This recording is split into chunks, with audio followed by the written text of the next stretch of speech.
We're coming to you from Nagoya, Japan, the Rainbow Hall. Welcome to the Pride Fighting Championships Beasts from the East 2. I'm Stephen Quadros, the fight professor, alongside my broadcast partner, the legend himself, El Guapo, Boss Rutten. Boss, there's a guy fighting on the card tonight by the name of Kevin Randleman from the United States. You fought that man. Oh, yes, I fought him, and that was a hell of a match. Jesus Christ, man. He's going to make a major impact tonight. I think he's going to win this fight very fast, first round knockout. Also coming back into the ring of Pride after a 7-month layoff is Heath Herring, who now resides in Holland. Holland, the home of the Thai boxers. They say it's Thailand, but with the heavyweights, for sure it's Holland. He learned a lot of striking. He's been working for the last 8 months on striking. He's going to come back with a bang. But one fight that I am really looking forward to, you've got Igor Vovchanchyn, who's been training for 6 months on his boxing skills, facing the man they call Rampage, Quinton Jackson.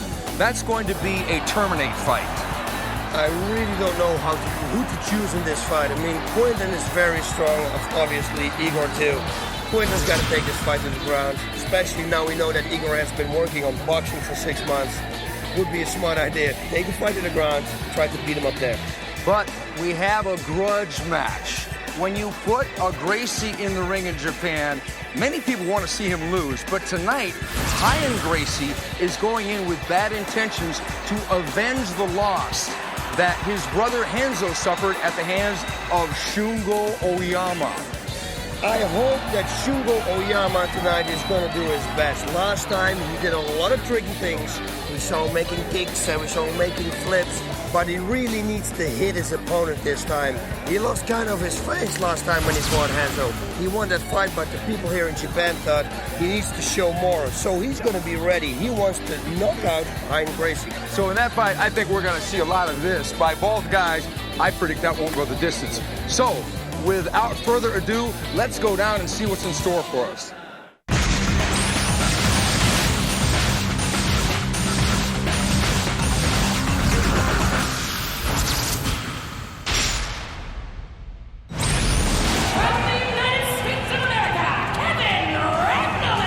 Kevin Randleman coming into Pride, his Pride debut tonight.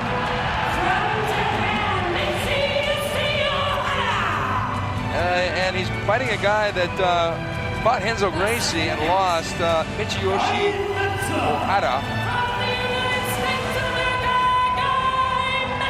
And there he is, Guy Mezger. He's got the same shirt on that he had for the interview earlier. He has the Clark Kent shirt. I like that shirt. Yeah, me too. And there's his opponent, Yamamoto.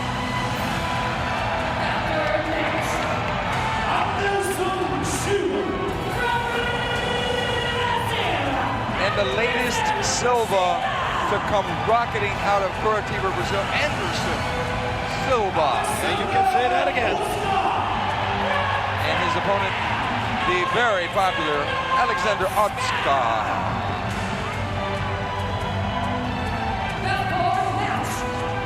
Paulo, Filho. This guy looks strong to me. Very strong. This guy looks strong. Very strong. Akira. And his opponent, Akira Shoji.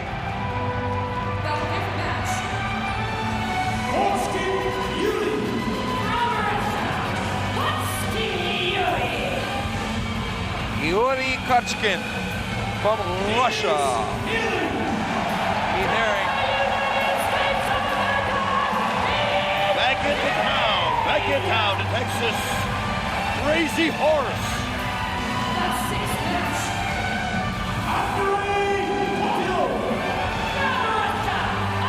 Andréi Kopýlov. Whoa, he's popular right here. Hear the people.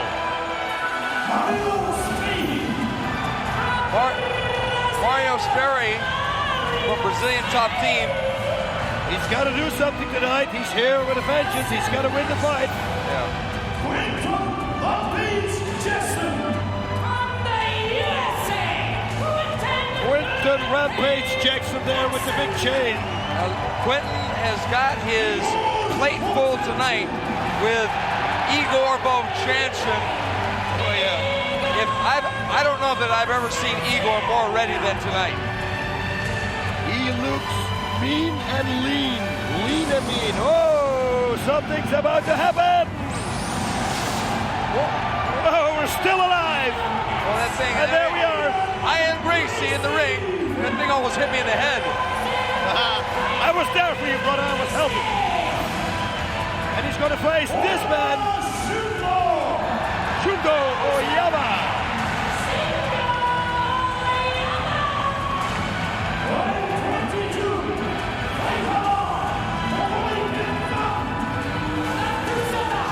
And there it is, folks. That's the lineup for tonight. Beasts from the East 2.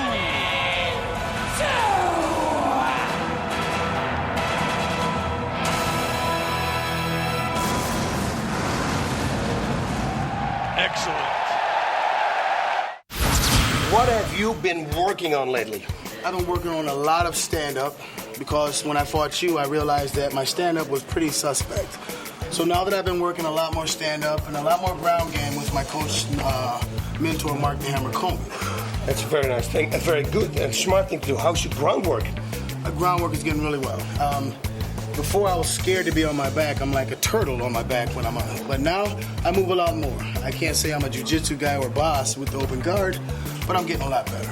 Yeah, but my open guard, a jiu-jitsu guy, I couldn't do anything to you, so I don't think you have to be worried about that.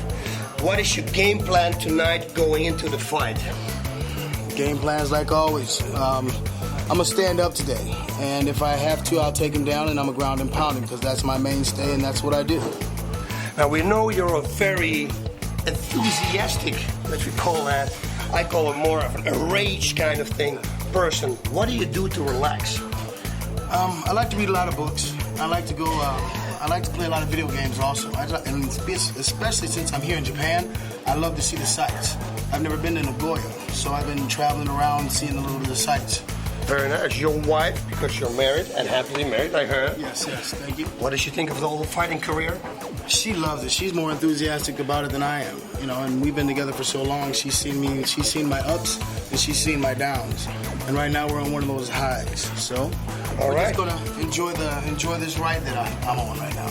Kevin, we are very pleased to have you here at the Pride. I think all the people in Japan and in America are very pleased to have you here at the Pride Fighting Championships. Welcome. A big welcome. Thank you. And good luck tonight. Thank you very much.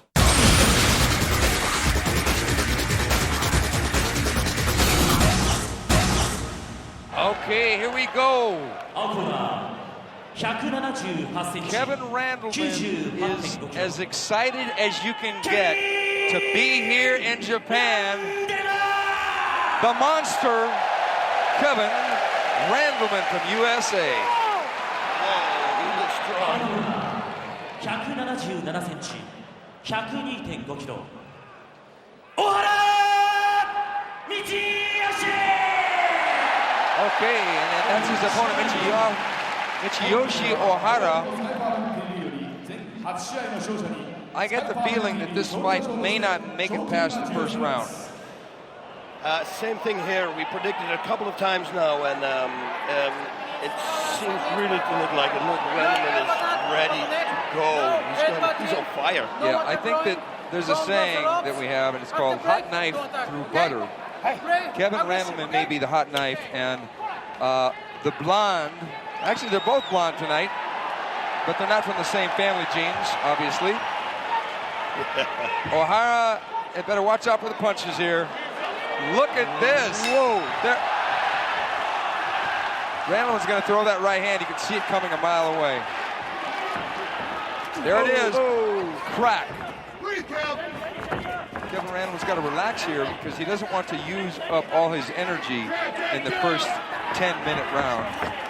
Oh, yeah, and he's got to watch out that he's not going to catch a cold from those punches from Ohara because they're a miss.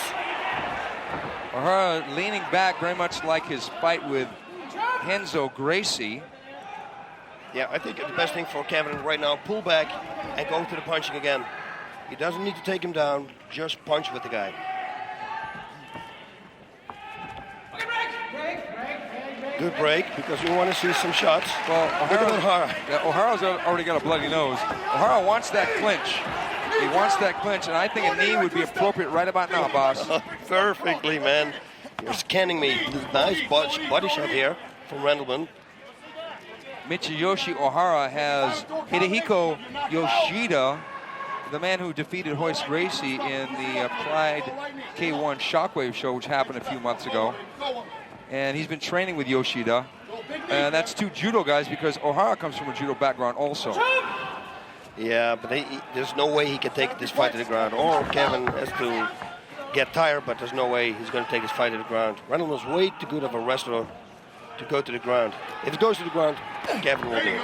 That was a knee there. Well, right now, it looks like they're kind of in survival mode. At least Ohara, he wants that clinch. He doesn't want to sit here and trade with Randleman, because Randleman has been working a lot on his boxing. Randleman. Oh, look at this. Uh-oh. Randleman has got Ohara in a little bit of trouble here. A lot of those missed. Like I said, he's flailing away. He doesn't want to burn out all his energy. Yeah, he's got to push himself away and go with the strikes. Randleman did say, I'm basically a street fighter, but I plan on knocking him out. And he had to practice boxing and kicking in training, because it didn't really come natural to him the traditional way, because he had his own way of throwing punches early on. Body shot there. I like to see that. It looked like Kevin was setting him up for a throw a little bit before this. The referee, Yuji Shimada, is breaking the fighters, and it's a good break, because there was no activity there. Ohara does not want to be outside like this, because Randleman's going to land that bomb. Expect the overhand right. Ooh, nice left uppercut there. Man, Ohara can take a shot. That left uppercut was right on the button. He's got to keep going. He's got to keep attacking him and then go for the body.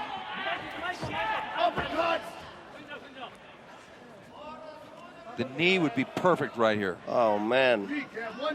Because especially the side that he's got underhooked would be the one he wants to knee on. But Ohara is the one who throws the knee, but it didn't even land. There, Kevin's going to set it up now, it looks like. No. Yeah, he's got to push it away and go back to the striking, because he's very effective with that. Now Kevin has got Ohara in a position where he theoretically could take him down, but he's got to get the double underhook and lock his hands behind Ohara's back so he can step back and bring him down. Nice. But Ohara, to his credit, rolled with the punch. Yep. Kevin's got to work the body also here in the corner. He's going to throw him. This is a lot different than I thought it would be, boss. Me too. I thought it was going to be a real fast knockout. We're talking about within a minute. Well, we have 6 minutes left in the round, and so far we're getting a lot of aggression and then a lockup, and it's turning into a bit of a pattern.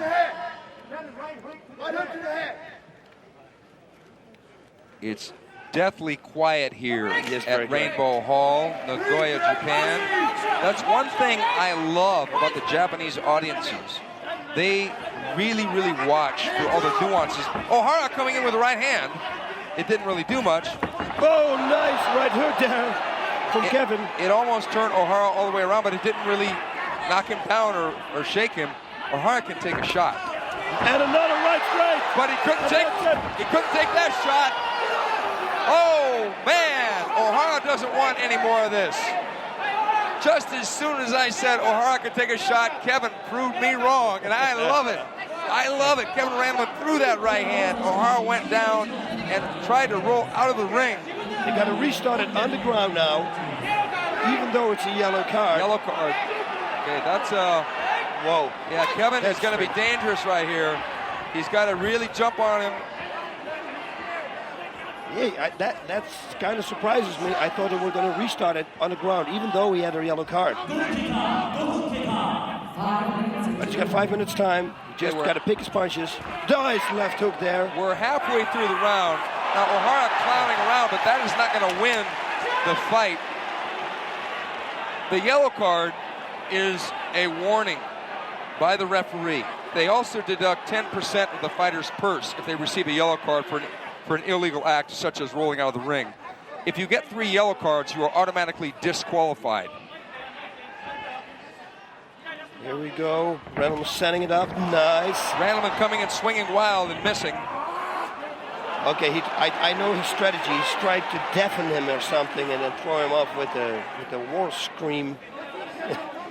It's not working, I think. Randleman's got to go. Left hook to the head, right straight to the body. Randleman is loading up right now. I think Randleman should just basically come in and start throwing light punches, and when he sees the opening, crack him with a hard one. Because if he loads up on every punch and they miss, it's going to really take away his energy. He's telegraphing that right hand. He's got to do something. There we go. There we go. He's got to keep going. He's got to follow him. He's getting too wild here. Randleman is too wild here with his punches. He's missing. Knee him in the head.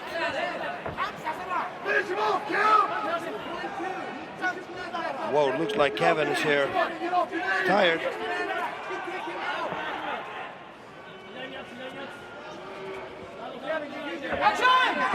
Well, yep. Ohara is mounting virtually no offense, and when he's being attacked, well, there's a right hand, but Ohara trying to get the clinch, and he's going to try and shut Kevin down. Will Kevin try and bring him to the mat? Mark Coleman says no.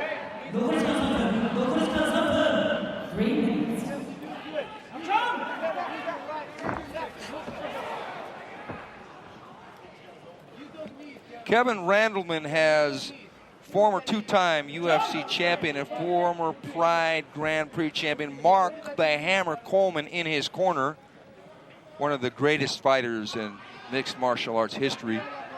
But Randleman needs to either mount an attack, close the show, or just start to pick Ohara apart and save his energy. Yeah, he's got it. When he wants to do it, he's got to do it now. Right now. Go. Left hook, right straight, attack. Ohara doesn't have any striking defense. He walks away from strikes. It's such an easy target. It's like a punching bag. He hits in the air. He has no striking distance. Kevin, just loose. Go loose and let it go. Obviously, Ohara is not well versed in strike spots. I mean, he's landed a few punches. Now that was probably not a Kyokushin kick. Oh God, that was a hook rope right kick something. Yeah, they got to do something. Yeah, both of them, because the audience is getting. Thank God it's not in Holland. Do you think it's possible that Ohara, even though he's not looking good here against Randleman, could knock someone out in training? Yes, I heard about that. Yeah, you got to love the fantasy of people. I mean, no, but seriously, Randleman is the superior striker here. He has not tried for a takedown. That seems to be the game plan. Ohara doesn't seem to be exhibiting too much power with his punches. And we're seeing a lot of staring here. Yeah, he should just unleash. Mark is getting a little aggressive from the corner. Come on, let's go, Kevin. Got only 1 minute left here. It's right here is where you want to use a low kick. Anything. Yeah, because if Kevin knew a good low kick, now's the time, because I don't know that Ohara would know how to block it. He would probably turn his leg the wrong way because it's right there waiting to be kicked. And he should follow up. He should follow up after he does that. He throws the right hand and backs away. Ohara is not dangerous, so Kevin has nothing to worry about. 30 seconds. Unload. 30 seconds.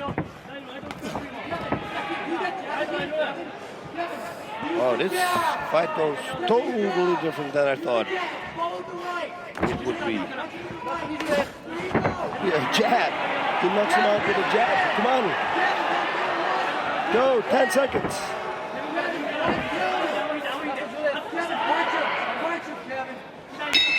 Okay. Now. Okay, boss. Realistically, where does Ohara's skill level rank with some of the other fighters in Pride? I would say, to be totally honest, he would be the bottom, I think. Yeah, because But one thing he has the skill at doing is surviving, because he made it through that first round. He made it through the first round, and Randleman really tried to knock him out, but I think Randleman has got to conserve his energy. Randleman seems to only know how to throw power punches. Here they are trading, and there's that right hand. That was right on the jaw. I'm telling you, Ohara can take a shot. He can take a shot, but he is afraid of the shot too. He turns his back to Randleman. Hey, look at this. That was a beautiful knockdown. Why didn't he just jump? There he goes. He jumps on him, and Ohara really basically saved himself from being annihilated. He thought, I don't want to be here. Because Kevin, he can ground and pound. Oh yes, we know that. That was a beautiful right hand off of Ohara's right low kick, and Randleman following him out of the ring, but he cannot continue to fight out of the ring. We have rules here. That was the first round. It was 10 minutes. The next 2 rounds were scheduled for 5 minutes each. And let's see how much both these guys have in their gas tank. And let's see if Randleman can finish what he started in the first round. I think Ohara's going to need a miracle to pull this one out. If it goes the distance, you can only hope that Kevin Randleman will get tired. Yeah, it looks almost like Kevin is tired, but I think it's just also the 10-minute round system. He's used to 5-minute rounds, and then you come into Pride, you hear from other fighters too. They say the first round, it's a 10-minute round. It's kind of crazy, you know. It needs a lot of adapting, but so that could be the trick. He's rest now. He's got his right hand loaded up, and see if he can land it again. Round 2. Get Ohara coming out swinging. Nice takedown there. That was beautiful. He ducked under the punch, body locked, and slammed Ohara. Ohara in a really tough position here. Randleman blasting that left hand. Oh, that was a big-time right hand.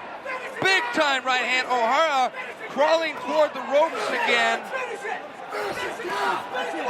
He's doing his job now. Exactly what he has to do. He cannot hit the back of the head. That's what the referee says there. Just crawl to the side and hit him again. Start raining knees on him. To the body. Look at this. He's going to go for a hammerlock there reversed. Figure 4. No, he isn't. He's got to start kneeing the legs. Just work. I think Randleman is trying to flip him over, but he's going to... The problem here is that Ohara cannot see the punches coming. But he's just going to cover up. If he doesn't do something more than this, it could give the referee a good reason to stop this fight. Because he's really doing nothing to try and win the fight. He tried to sweep Randleman there, and that was a good move to get Randleman off of him. Randleman was going for the mount, and now he's got a butterfly guard on Randleman. Yeah, Randleman's got to try to pass this one, go to the side mount, and then strike. Don't let him get the full guard. Oh, they're going to restart it in the center of the ring. Yeah, they're going to drag him back to the center. Come on, Kev. Don't just win. Now, you know this position with Kevin Randleman, boss. Oh, yes. I've been in this position for about 21 minutes or something with him. He's very hard to get off of you because he's got a very strong base. But he's been working on submissions, he told me before. Yeah, he's been working on jiu-jitsu, and he's been training boxing a little bit with Emmanuel Stewart, the famous boxing coach of Lennox Lewis and countless other world champions in boxing. Yeah, he's got to step it up now. He's got to do something and hurt Ohara. There we go.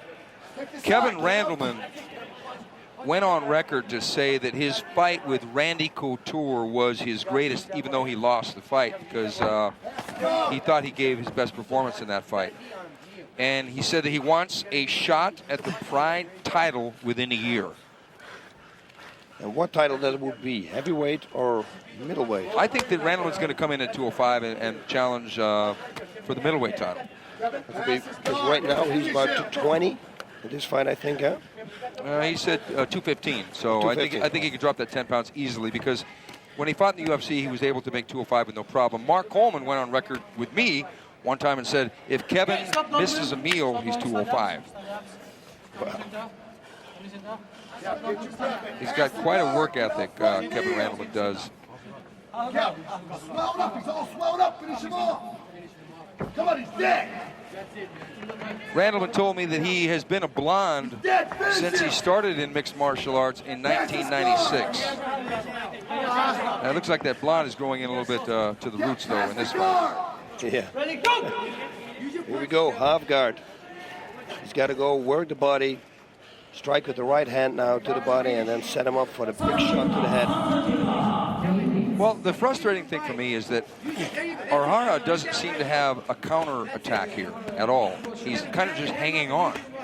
And when a fighter does that, it shuts down the other fighter's offense and makes the match momentarily stale. Yeah, it's very difficult. It's indeed what you said. If the other guy doesn't want to fight and he holds you, it's very hard to break that. Still, he can try to go for the butt like he's doing now, but then with more power. Cross-face Ohara. Well, one thing about Ohara, like many of the fighters here tonight, he's got a really good sense of humor. As a matter of fact, when I asked him about his prediction for the fight, he just laughed at me. He didn't say anything back. So I don't know if that meant from confidence or because he was just happy to be here fighting, because some of these guys just like to fight.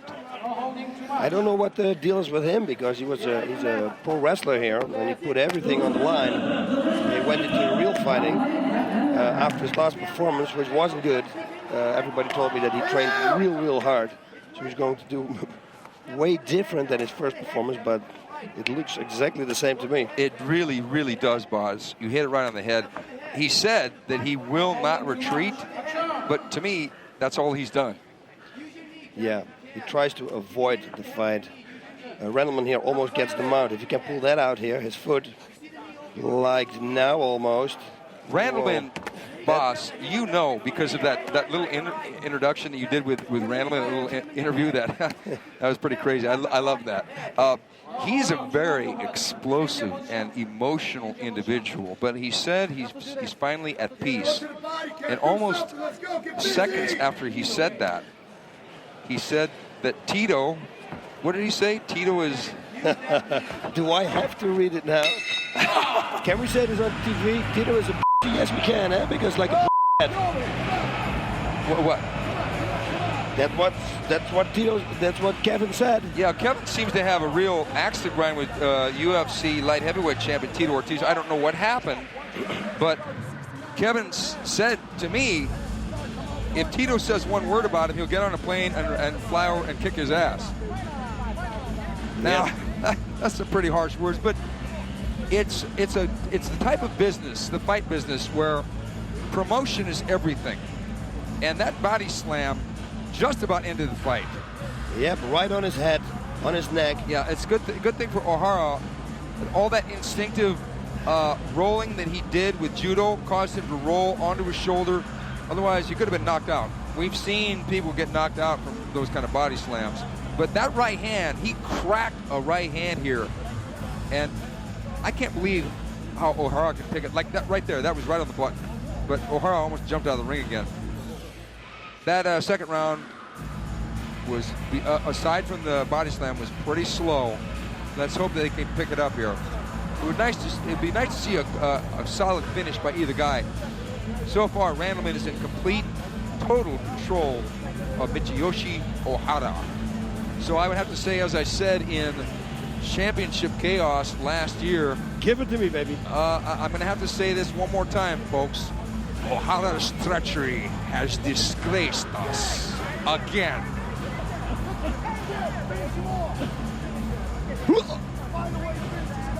Kevin looks fresh now. It looks like he's got a second wind.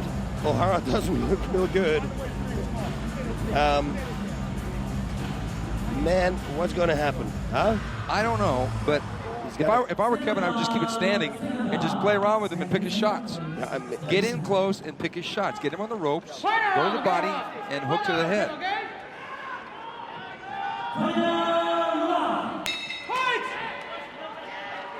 Yeah, he do not want to take down. That's what he wants to do, that. And he wants to hit him with that. Yeah, he's got to hit him. He's got to get him on the ropes. But what's going? Oh, there's that. Nice. That's a good shot. Kevin's got him in trouble. Ohara doing everything he can to survive here, getting the fight on the ground. Kevin should stand back up. Kevin should stand back up. Yeah, it was automatic reflex, I think. Wrestler, he will stay on the ground Yeah, now. he's going to stay on the ground. We're locked down on the ground. He could have knocked him out standing up. Yep. Or at least got the referee to seriously consider stopping the fight. Ohara turned his back. That's a sign where a fighter wants out. Yeah, if it would have been for the ropes, he would have ran. There's the crushed windpipe. He's got to push himself out here. Do something, Cam. Gotta do something. You can already beat him. Boss, it seems that Ohara doesn't only have a submission arsenal that we've seen in his 2 fights here in Pride. So do you think that Kevin should just concentrate on passing the guard? Right away. Yeah, because, I mean, unlock the headlock he's got, Ohara's got him in, and just work on passing the guard because he doesn't have to worry about a triangle choke and armbar necessarily. And if he does go for it, he gives Kevin an opening to strike. Look at this. Ohara really doesn't want to be there. Kevin's got to move now. He sees how tired Ohara is. He's got to do exactly what you said, pass the guard. Just pass the guard. Just either get side mount or something. Wow. I'm sitting here squeezing my hands. This is, I can't say they're doing less than nothing, but Cap, you're not doing anything. Let's go. Yeah, we hear Mark screaming at Kevin. He says, let's go do something, but okay, good stoppage here. Good stoppage. Thank the Lord. Okay, it's another yellow card for Michiyoshi Ohara for stalling on the ground. And Kevin's got to keep it standing. You just got to keep him standing. Pick a shot. So he could take this guy out. Any shot, body shot, head shot, any shot is good right But here. he's got to land it. He can't swing a while and let Ohara back up like that. Oh, just jump on him. Right straight to the body. Jump on him. Move. You should finish him. Finish him. There we go. They should stop the fight here. They should stop the fight. When he turns his back like this, that means he doesn't want to fight. You should just finish him. He's got to keep going. Ohara, as you said, boss, doesn't want any more of this. I don't see any reason why he's in the ring. It looks like he doesn't enjoy it. Because Randleman is, there's no way Ohara's going to take Randleman down. The only thing Randleman's worried about is a clinch. He's virtually landing every punch he throws now. 2 minutes. We got 2 minutes left. Kevin could do it here. He could, got the body lock.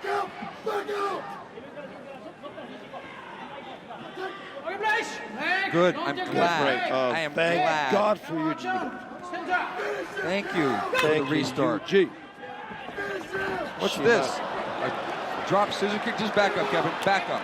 Good. He's got to give him a yellow card if he doesn't give up. Get up. One more yellow card and Ohara's going to get disqualified.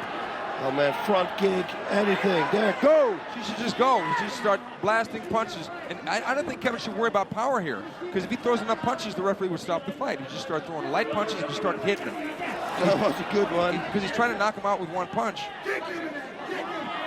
He's loading up too much. He's got to throw combinations here. Just start throwing combinations. Yeah, you're exactly right. I've never seen anybody who has a defense like this. He has no defense at all. His biggest defense is he's hoping to kind of break his hand on his jaw. Man, I would give him such a body shot. This guy's wide open for a left uppercut, big time. Or any punch. There it is. Look at him rolling his eyes on the jab. Wow. Yes, this fight turned out totally different than we thought. Well, it's possible that Kevin Randleman had missed one of his heavy punching bag workouts and just wanted to get a little bit of a punching bag workout in this fight. And he got that with Ohara. Yep. It would be a virtual impossibility for Ohara to win this fight right now unless he miraculously either submitted Kevin Randleman, which he won't, or knocked him out, which he won't. Yeah, there's no miracle gonna happen, trust me. We're not even, the fight isn't even over, but we're betting the farm that now Randleman's got it. Come on. Ooh, and this is not good. When you hit an audience like this in Japan, that means you had a real bad performance.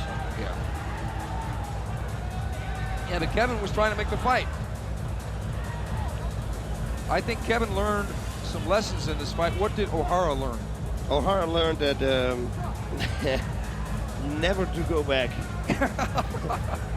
Find a job, a desk job, preferably.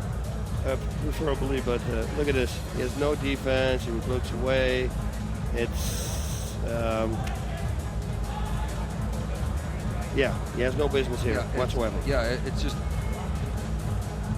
Well, to his credit, he went the distance, but he did so in a very unceremonious fashion, getting 2 yellow cards along the way. Let's see what the judges think. No. I'm really surprised. Judge Kobayashi, Randleman. Judge Nishi, Randleman. Judge Arachi, Randleman. Your decision, Kevin Randleman. Well, I can safely say that decision did not shock the world. Randleman got what he came here to get, and that was a win. But Ohara was a lot tougher than people thought he was going to be. Yeah, but tough doesn't mean anything. He has no fighting skills whatsoever. It was sad. I think jet lag, everything's. Kevin fights here in Japan, not used to the time difference. A lot of things involved. Could have finished the fight with strikes. He didn't do it, but he won the fight. Took the win. Oh yeah, and that's what it's in the end all about.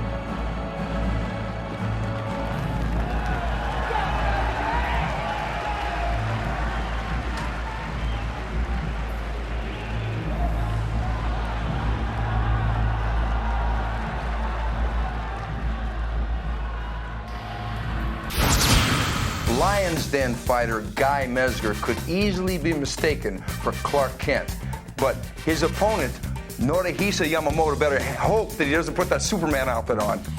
Yeah, I hope so too. You never know with Clark. we know he can do everything. I think he's going to take this fight to the ground, or he's going to keep it on his feet. Whatever he does, I think that Guy is the better fighter here, the better technician, and he's going to win the fight. Guy, he submitted a giant in Jan Norchi with an armbar. Are you going to be afraid of him on the ground because of that? You're kidding, right? You actually said that with a straight face to me. I can't believe that. He submitted a guy. Me, kid? Yeah, he submitted a guy who never does nothing about submission. I've forgotten more about submission than he knows. I've forgotten more about wrestling than he knows. And so I have no fear. Guy is really hungry. Guy is really going to try for a knockout. And if he can't get the knockout, he's going to show Yoshihisa Yamamoto, who trains with Sakuraba, a thing or two about submissions. Yeah, but Sakuraba's going to be in the corner. Sakuraba's not going to do the fight for him. So I don't know about that, if it's going to help him. Now, do you have a burning desire deep down inside of you to fight one fighter more than another? Well, you know who I want to fight. I've been talking about it all week. There was a decision with Rona. I guess you have to bleep that one out for me. Next time, basically, if Rona is stupid enough to climb in the ring, I'm gonna... Your good friend and trainer, Ken Shamrock, is going to be fighting Tito Ortiz in the UFC. Do you have any emotions toward that fight? I mean, everyone thinks it's a big personal thing. It's, Tito tries to sell himself as I think, as a cheap version of Tank Abbott. And Tank does it much better than Tito. And Tito's a good, strong athlete. He's a good kid, good, strong athlete. But he has never ran into the brick wall that he's about to run into in Ken Shamrock. And I've fought against both guys. And Tito hits like wet newspaper, and Ken hits like a jackhammer. Prediction, Guy Mezger by maybe knockout. I agree.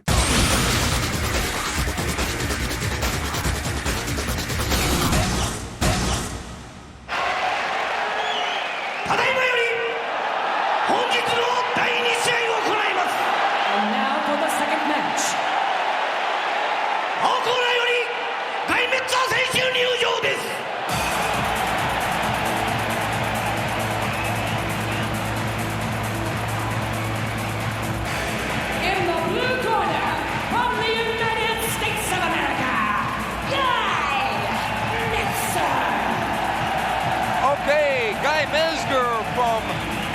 Francis. Woo! And he's looking good, Mr. Clark Kent here in his Superman t-shirt.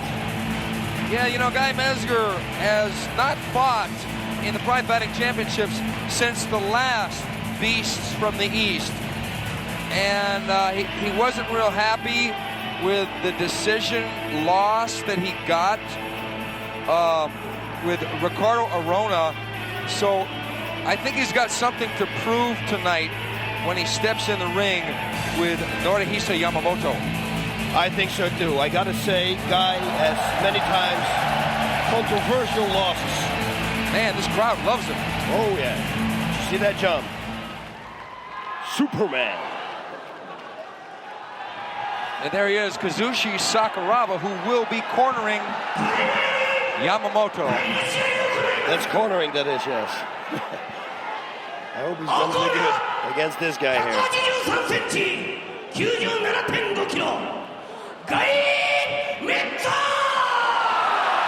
Guy Mezger, extrememely popular here in Japan, probably from his exploits with the Pancrase organization, where he was king of Pancrase.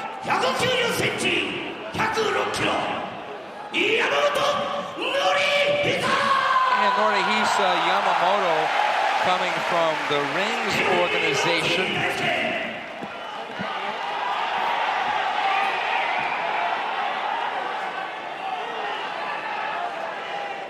Now let's see some action here. Yeah, Yamamoto is coming off a loss like most people have when they stepped in the ring with Bob Sapp.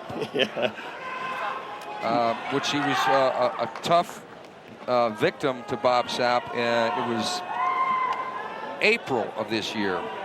And when I asked him about that fight several times, he said, "Why do you always got to bring that up?" He didn't like it, I knew. But it's really no shame to lose to a guy that's that huge and that dangerous. Guy obviously isn't as big as Bob Sapp, but Guy probably has far superior technical skill to Bob Sapp. And for sure, he's got way more experience than Yamamoto's last opponent, Bob Sapp. So this is going to be interesting. Do you think Yamamoto is in a damned if you do, damned if you don't position? Because if he goes to the ground, Guy has really got a great submission arsenal. But if he stands up, Guy is a former world champion in kickboxing. Yes, he has. Yamamoto's got to win this fight. The only win he had was against Jan Norch. There we go, right straight already. Which was a K1 fight. He won about armbar, and that was, not very surprised. But he's got to win this fight. Well, Guy assured me that he has better hair than Yamamoto. But he did say that Yamamoto was ugly, and that he can submit Yamamoto, but Yamamoto can't submit him. And Mezger really hammered the point that he wants a rematch with Ricardo Arona. Yeah, he was really talking about that, huh? He wanted to set the record straight. And nice follow-up there with the left low kick. Mezger really executing a great kickboxing match. Mezger being such a good wrestler, he doesn't have to worry about waiting for the other guy to drop down for a takedown or something because he's got such good defense for that. Yeah, if I was, nice combination there. Also, with the right low kick inside the leg of Yamamoto would be a good weapon. Yeah, he's real relaxed. He's picking his shots. Speaking of relaxation, Yamamoto told us the other day that he likes to date women to relax. That's a good way. Yeah, I mean, if you're single. Yeah, it's an extremely good way to relax. We asked him what he knew about Guy Mezger, and he said he is handsome. Hey, he's right. If he puts on the glasses, he's exactly Clark Kent right there. Ooh, nice right. Straight to the body. And he's got to do that again with follow it up with the left hook.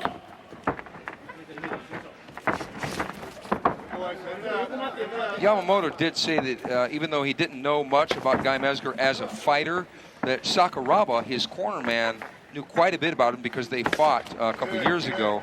And Sakuraba said that Guy Mezger is an extremely well-rounded fighter, which he is. Yes, that was also a real good fight that Guy had.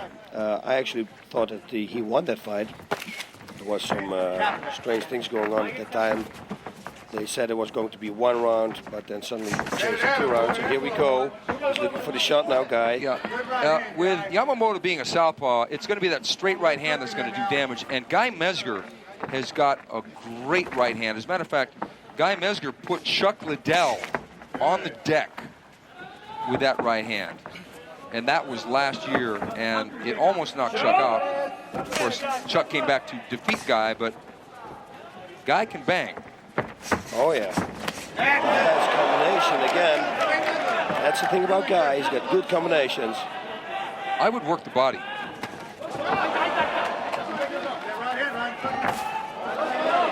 look at the left front kick.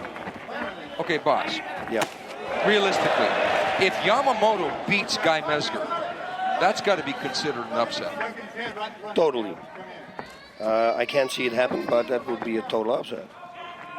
I'm actually surprised that Yamamoto is just standing up with Guy the way he is without even trying to engage what's this, a back fist, back knuckle? Yeah, he probably saw some old karate kung fu movies.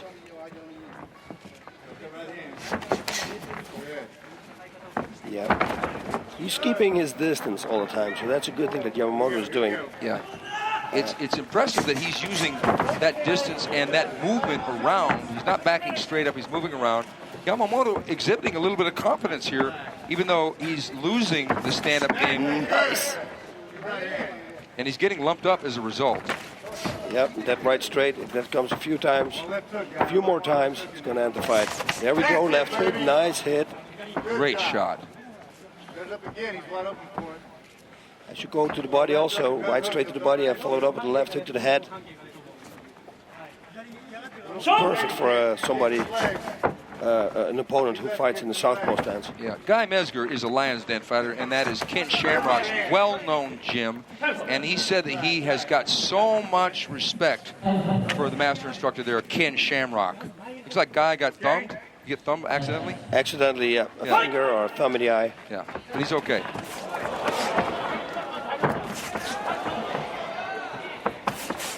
Ooh, whoops. Guy slipped to the canvas, and they're banging away, and Guy gets the double underhooks. Is Guy going to take him down here, do you think, or is he just going to continue to kickbox? I don't know. Guy's a good wrestler, so he might take it down to the ground and ground and pound with him, especially he's got both underhooks now.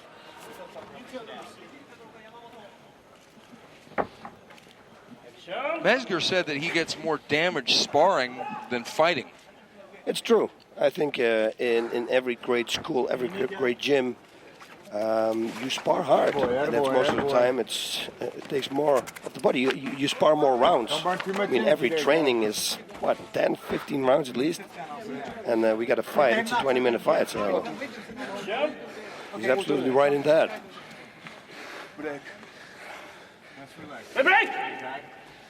The crowd really wants to see that break, and they got one.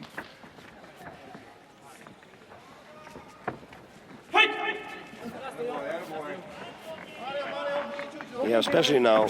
I'm confident that's the body shot. That's what I wanted to see. And then follow it up.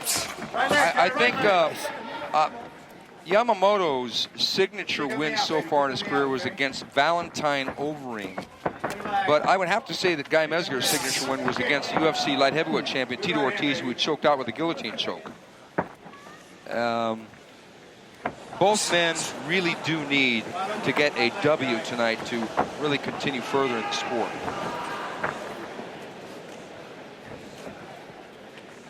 Yep, it's a strategical game right now.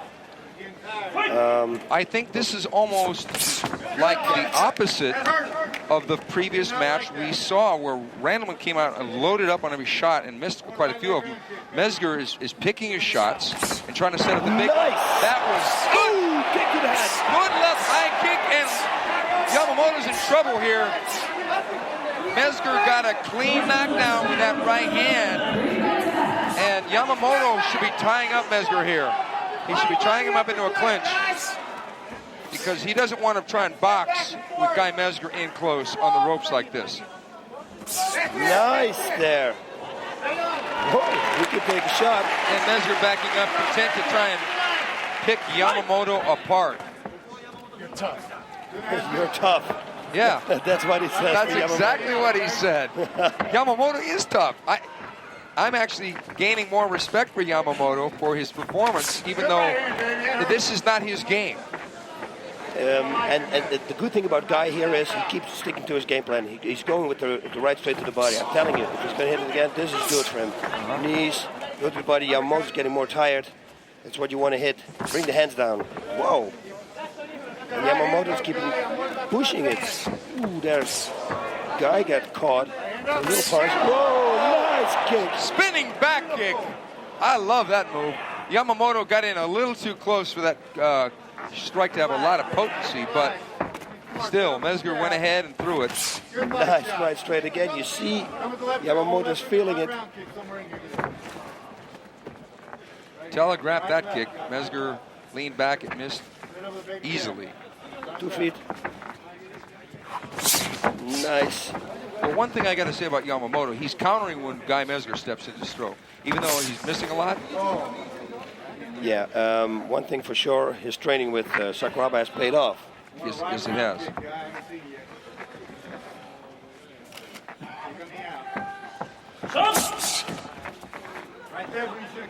Yeah, both of them need their 1 or 2 minute break now, and then step it up again in round number 2. Well, round number 2 has been notoriously a very good round for Guy Mezger. As a matter of fact, in his fight with Arona, Guy Mezger almost knocked Arona out with a roundhouse kick to the face. So Guy Mezger isn't just a one-round fighter. He can fight dangerously in every round, although he did get tired in his fight with Arona in the 3rd round. But there was a lot of extenuating circumstances in Guy Mezger's last fight here, because September 11th, that awful tragedy that happened in New York, had just happened less than 2 weeks before the Beast from the East #1. So that took a lot out of a lot of the fighters from North America, United States, Canada. Gary Goodrich fought, and it really affected Guy Mezger because he knew a lot of people in New York. But he's coming in with a clean slate tonight, and he's just pretty much boxing perfectly. Yeah, he's doing everything perfect. It's Yamamoto just being very tough, can take a shot. He took that kick to the head. He had some real strong punches. Also, look at that combination there too. So it's not about Guy, it's not about Yamamoto. Yamamoto is playing a good game. Guy is obviously way better, more technical, but Yamamoto is trying to keep the distance and avoid the punch. And although he's getting hit, you know, he worked hard. Well, there's one thing. When two guys respect each other too much, sometimes it can take the emotional sting out of the fight. And they're touching gloves an awful lot in this fight to show that there's no hard feelings or anything. That was a clean knockdown there by Guy Mezger with that right. Ooh. And look at that roundhouse kick, and the knee was blocked. Now Yamamoto exhibiting very good defense here. Otherwise, he would have for sure been knocked out with that right uppercut blasting. Yamamoto can take a shot. He's got pretty good defense, and Mezger blasting in. It wasn't a real clean shot on the button, but it hit him. It was a lot about the footing of Yamamoto more than about the accuracy of the punch from Mezger. Yeah, but that kick was a beautiful kick, and here in the clinch, he had some beautiful uppercuts. Till now, it's a very strategical fight. That's one thing for sure. Round 2, hopefully, like you said, he's going to come out blazing like he did with the Rona. Yeah. See if he can find a knockout. I think if you're going to use the first round of a pride fight for a feel-out, which is a long feel-out because it's a 10-minute round, the other two are 2 5-minute rounds, Mezger can do the sprint round this next round if he wants to. But the problem is this.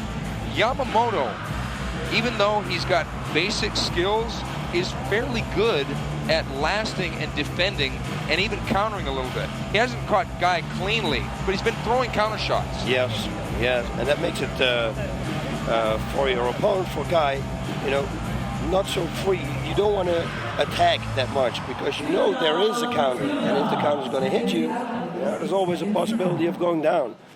So it makes you a little bit more aware of your opponent. And here we go in round 2.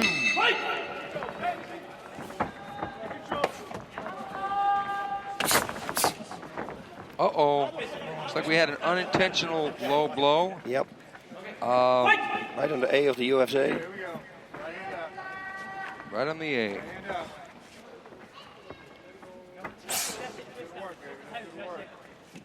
Mezger has been the second part of some of the greatest fights in the Pride Fighting Championship.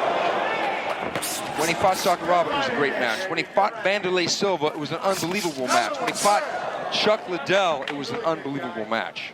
Arona was a great match. He's been in with some of the greatest fighters, and he's always given 100%.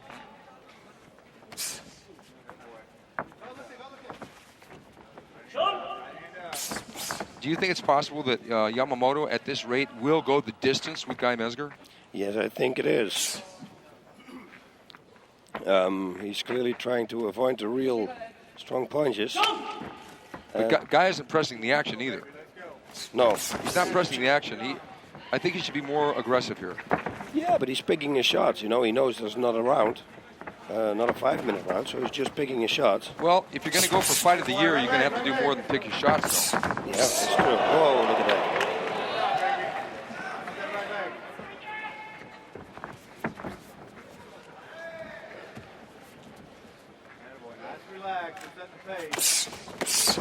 Nice high kick.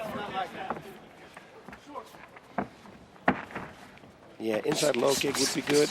There we that go was with a good left hook by Mezger on the inside, but it didn't seem to phase Yamamoto. Even with the knockdown, boss, which was a lot about footing and the right hand of Mezger, Mezger hasn't been really able to really hurt Yamamoto yet. He's lumped him up a little bit, but he hasn't really had him ready to go yet. Yeah, you're right, but he's, like I said, you know, he's got the right distance. The right is to avoid the punch. He's staying out of the striking range all the time. He's moving backwards. He's countering, actually also blocking. He obviously trained real hard with Sakuraba. He can take a shot, though, like that right hand. There you go. Yeah, guy's just waiting for it. Winging right hand missed. I'm not saying Yamamoto is ready for K1 just yet, but he's impressed me with the stand-up in this fight, at least in the survival mode. Oh, yeah. Yeah, not in the attacking. Ooh, nice left hook. He's got a hard head. He really does. Yeah, he didn't even move his head. Nice right. Nice! Talk about a hard head. Mezger kicked him right in the head with that left roundhouse kick, and it didn't do anything. It was shades of Mezger's fight with Arona. It was the left roundhouse kick. It didn't even phase Yamamoto. Yamamoto a little bit cut up now. Yeah, he doesn't want to fight now. Now is the time for Guy to go knee to the head. Yes, very nice. See? Yeah, Yamamoto doesn't want to fight right now. No, Yamamoto. If he's going like this, it's going to be over. Yeah. Ooh! Mezger trying for the high kick. Like I said before, Guy Mezger is strong in the second round.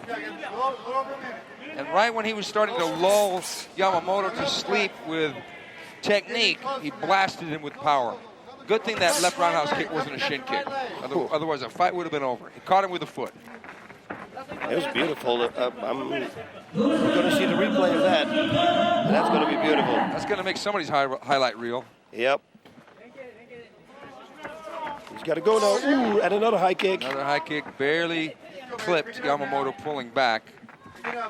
I would have to say the greatest high kick in Pride Fighting Championship history was Gilbert Ivel over Gary Goodridge, though. That was a high kick. Wow. Yeah, they asked me a couple of days ago, you remember, the greatest knockout, and that was the fight. The greatest knockout in Pride was the left high kick. 30 seconds. See, Guy is just very steady, total control, picking his shots, doing exactly what he needs to do. Yamamoto is just there, being a very hard head. Just can't take an enormous punch. Do you think Mezger is too patient here? No, I don't think so, because he had some flurries, and I think he's just pacing himself.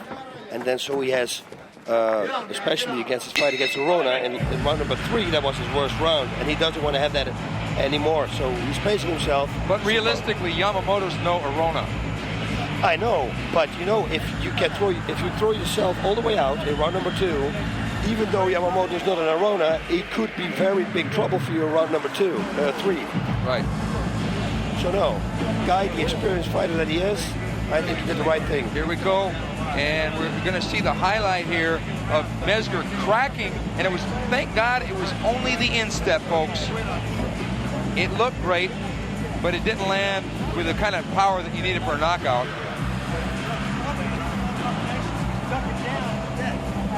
Whoop, and here we go again. Buck. It was almost a front kick.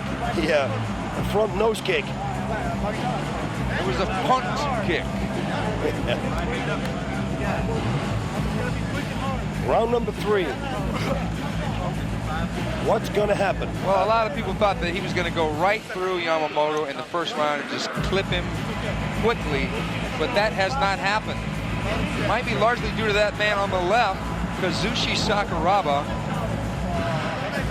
Sakuraba, practically a national hero here in Japan for some of his great fights. Even in losing to Vanderlei Silva, I don't think it tarnished his legacy at all because of the weight differential, the way he fought. I mean, and there's Daijiro Matsui, the guy that can't get no respect, but he's been in some of the greatest fights in Pride too. Yeah, he's got my respect, that's one thing for sure. Oh yeah, me too. Round 3. You see, guy looks good now. But Yamamoto has to know that he's behind in this fight. And although in the Pride Fighting Championships they score the fight as a whole rather than tallying up the individual rounds and whoever won more rounds than the other wins, Yamamoto has got to know that he's got to do some damage. He's got to pick up the pace, and he's got to make Mezger pay for what he's done for the first 2 rounds to him. Yep. Can he do that? Because, I don't think so. Because of that reason that you just said. Because he's going to open he's going to open himself up for a counterattack, and Guy will exploit that. Guy knows that Yamamoto has got to become aggressive here, so he's going to be waiting with a big shot for him.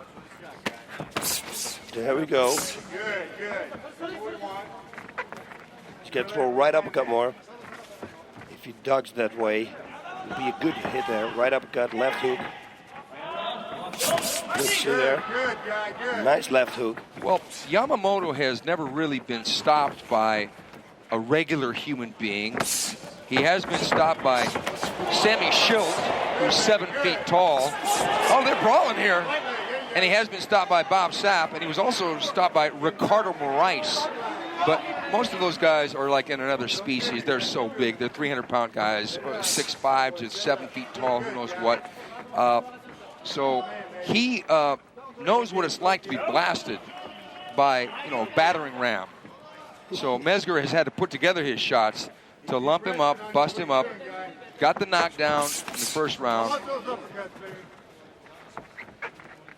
Yeah, he's got to step it up. He's got to watch out that he's not slowing down, and Yamamoto's going to load up at the end. Well, I'd like to see Guy get more aggressive here. I mean, it's because he's got a certain pace. He'll throw a couple shots and he'll back off. Throw a couple shots. He's definitely not fighting reminiscent of a shoot box fight or anything. He's more of it's a technical fight. That was a good right hand. Too bad it didn't do much. Oh yes, it stunned him for a second. Well, why didn't he jump on it?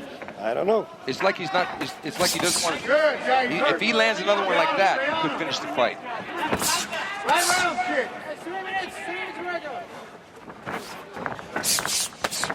There we go again.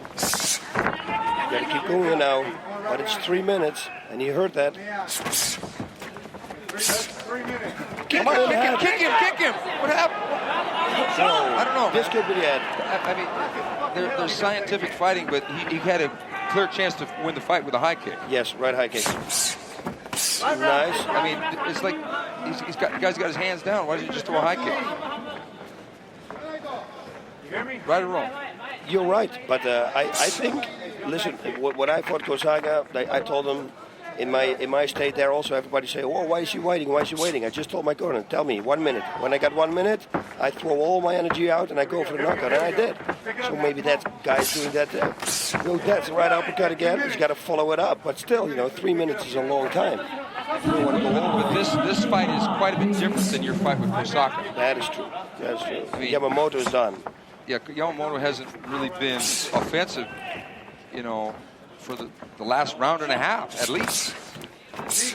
Yeah, I think that a guy will look for the knockout in about 30 seconds or something. Once you start really hitting it like there and throw a knee to the head, something like that, it's going to happen. Let's go. Let's pick up pace. He's tired now. Pick it up. He'll quit on you. Right there. Yep. Pick it up, guys. Pick it up. He's seemingly got opportunities to blast him.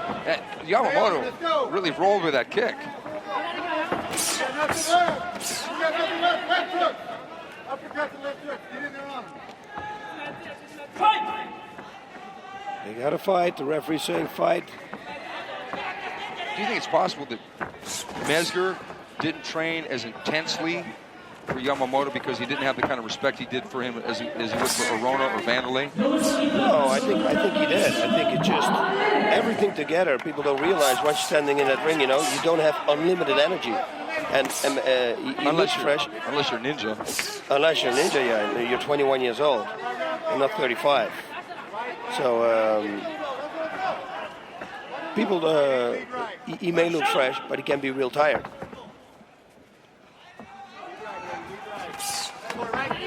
Because if he would have unlimited energy, he would have blasted away right now. Okay, we're down to 30 seconds left. Mezger, a clean knockdown with the right hand. He's got to go now. Clean knockdown. He could finish him right here if he wanted to. Yep, he's got to go. But that's the tank. What I told you before. He's tired also. Knee to the head. Nice. So at least he's going to come out with this. Oh. Okay, Mezger finishing with a flurry. No doubt, a lopsided one where Mezger got his work in. 3 solid rounds, 10 minutes, 5 minutes, and 5 minutes, 20 minutes total. And Yamamoto really, gosh, what can you say? I mean, I think if Guy Mezger had little respect for Yamamoto before this fight, he sure had respect for him afterwards, because Yamamoto, he even said during the fight, that the guy was tough. I mean, that's a crushing right hand right here. Bam! Bam! Yamamoto pops back up. Yeah, he just showed that he could take a punch. That's one thing for sure. And that's the only reason that he's still standing there. He took some hard shots. Guy fought a very technical fight. Solid. He didn't throw away a lot of energy, so easy win for him. Judge Miyake, Meta. Judge Kobayashi, Meta. Judge Nishi, Meta. Okay, Guy Mezger gets the slam dunk, unanimous decision. And now he's going to move on to bigger and brighter things, like hopefully that rematch with Arona. Yeah, that would be a fight that I really would like to see. Arona and Guy Mezger. One more time, please. Because it's kind of a grudge match now. At least for Guy it is. Well, yeah, I mean, Guy, like many, I personally thought Guy Mezger won against Arona. Yeah. But Arona came back really strong at the end of the fight and really tried to close the show. Guy, like we said earlier, almost tried to, almost close the show against Arona in the second round. But with the circumstance about September 11th, what have you. But Guy doesn't like to make excuses for his performances. Even though he got the loss, he wanted to get back in there, and he wants to get back in there with anybody that has beat him in the past. And to me, that's a sign of a true fighter. Yeah, he's always stepping up. Always doing good. And here he is. And he was cornered by Trey Teligman and Willie Wilson, his wrestling coach. And there he gets a big, nice kiss and pulling Gina over that guardrail. Wait, where's her pass? Where's her pass? She's not a VIP. Yes, she is. No, she is.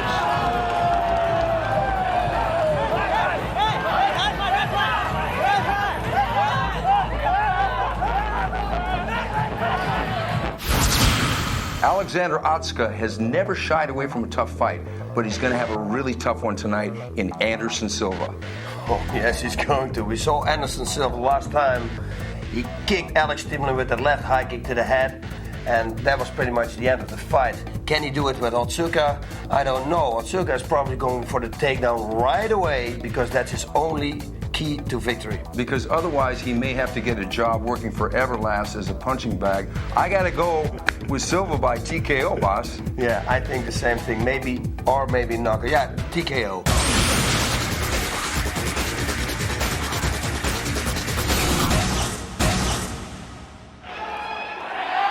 This one's going to be a lot like a destruction derby.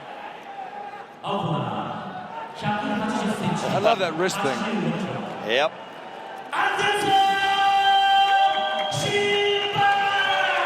Anderson Silva, the man who proclaims that he was born to fight, and he said he's better than Roy Jones at Valley Judo. Thank God that he said those last two words at the end. Huh? Vale Judo.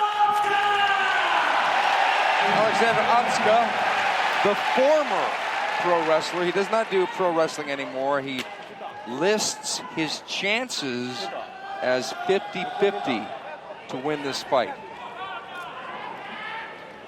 He's got to really do something in this fight. I mean, Anderson Silva, the way we saw him the last time, this guy's a technician, knows how to punch, kick. He's got the whole package, and apparently he's real good on the ground too. So yeah, Otsuka said that Anderson knows that he's better than him at punches, and that he Silva reportedly it said he was going to make him bleed like Alex Stiebling. Yeah. Alexander Otsuka is going for a takedown. That's one thing for sure. Yeah, he cannot stand up with reportedly the best technician at the Shootbox Academy, and that's Anderson Silva, the man in the yellow and black trunks. Otsuka, the man in the yellow and red trunks. And there's that takedown, just as you said, boss. Yep. And Anderson gave it up without a lot of effort. Triangle already. He's going for a triangle. Yeah. Anderson evidently not only is the best stand-up and Muay Thai technician at Shootbox, but Hujamar, the master instructor there, told me that he was the best all-around technician, including ground fighting. And you could see it right there. He went right away to open the guard. He went right away to go for a triangle, a tamp, or a sweep, whatever he wanted to do with it. But he's working. I bet you this is going to be, he's going to reverse this situation. He's going to do something.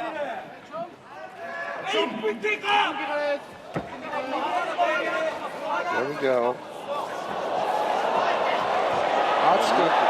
Look how limber Anderson Silva is. He's really going for that triangle.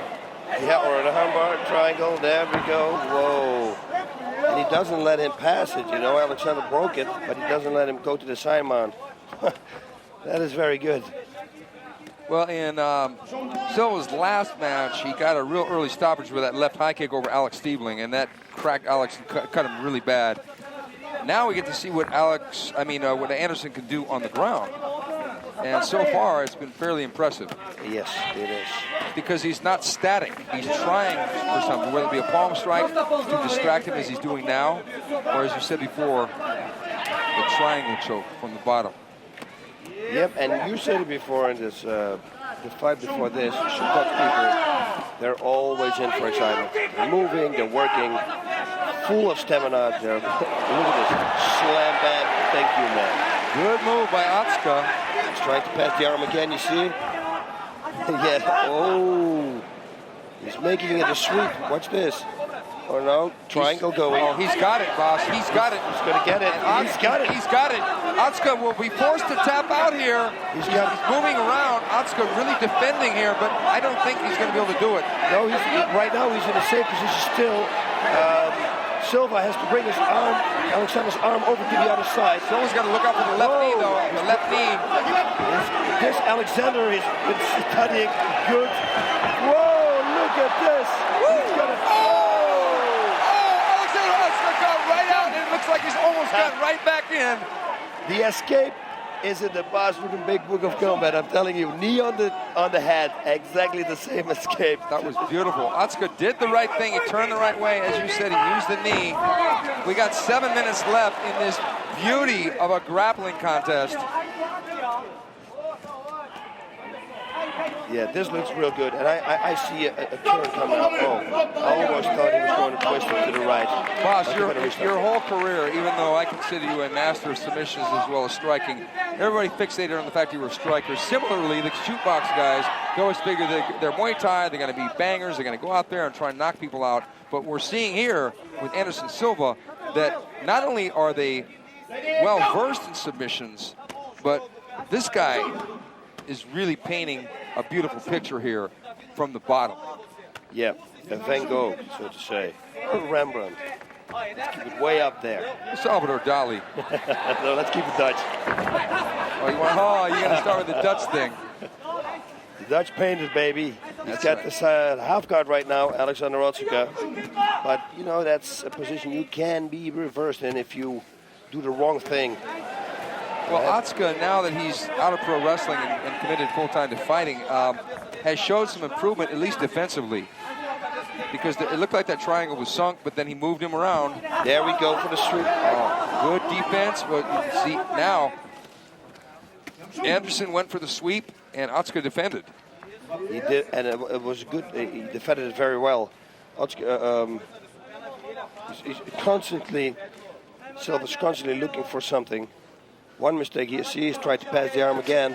He just kneed him in the ear there. Yeah, that was another move. That's for the cauliflower ear. Yeah, right. It's working. Oh. Yep, this fight's going to be maybe ended in round number 2. Although they're both looking really fresh right now. I think, you know, they're feeling each other out. Alexander's doing good in escapes. Silva's attacking non-stop.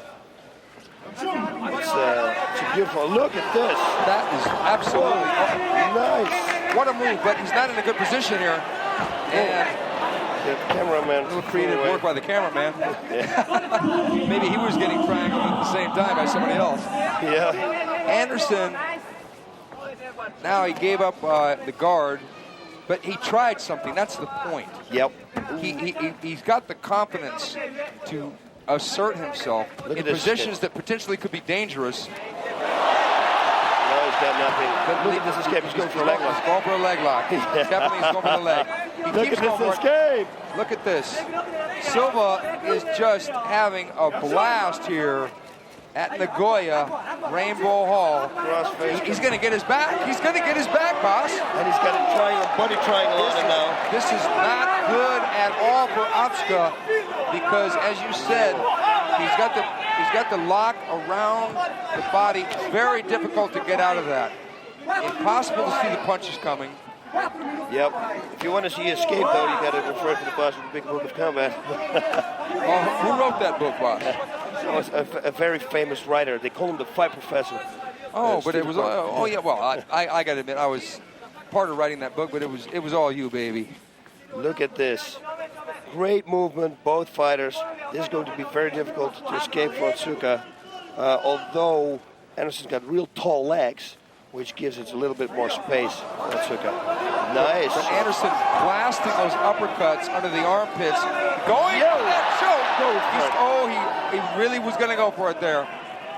Anderson absolutely dominating, almost playing with Otsuka. Yeah, the thing is with the gloves, it's very difficult to choke somebody. If you know how to defend a choke, with the glove, it's pretty much impossible. So he's really working for it. He's got to set it up with something. This body triangle, by the way, is very annoying for Otsuka because it prevents him from breathing freely. It will tire him out. Yeah, it shuts off your breath from your diaphragm.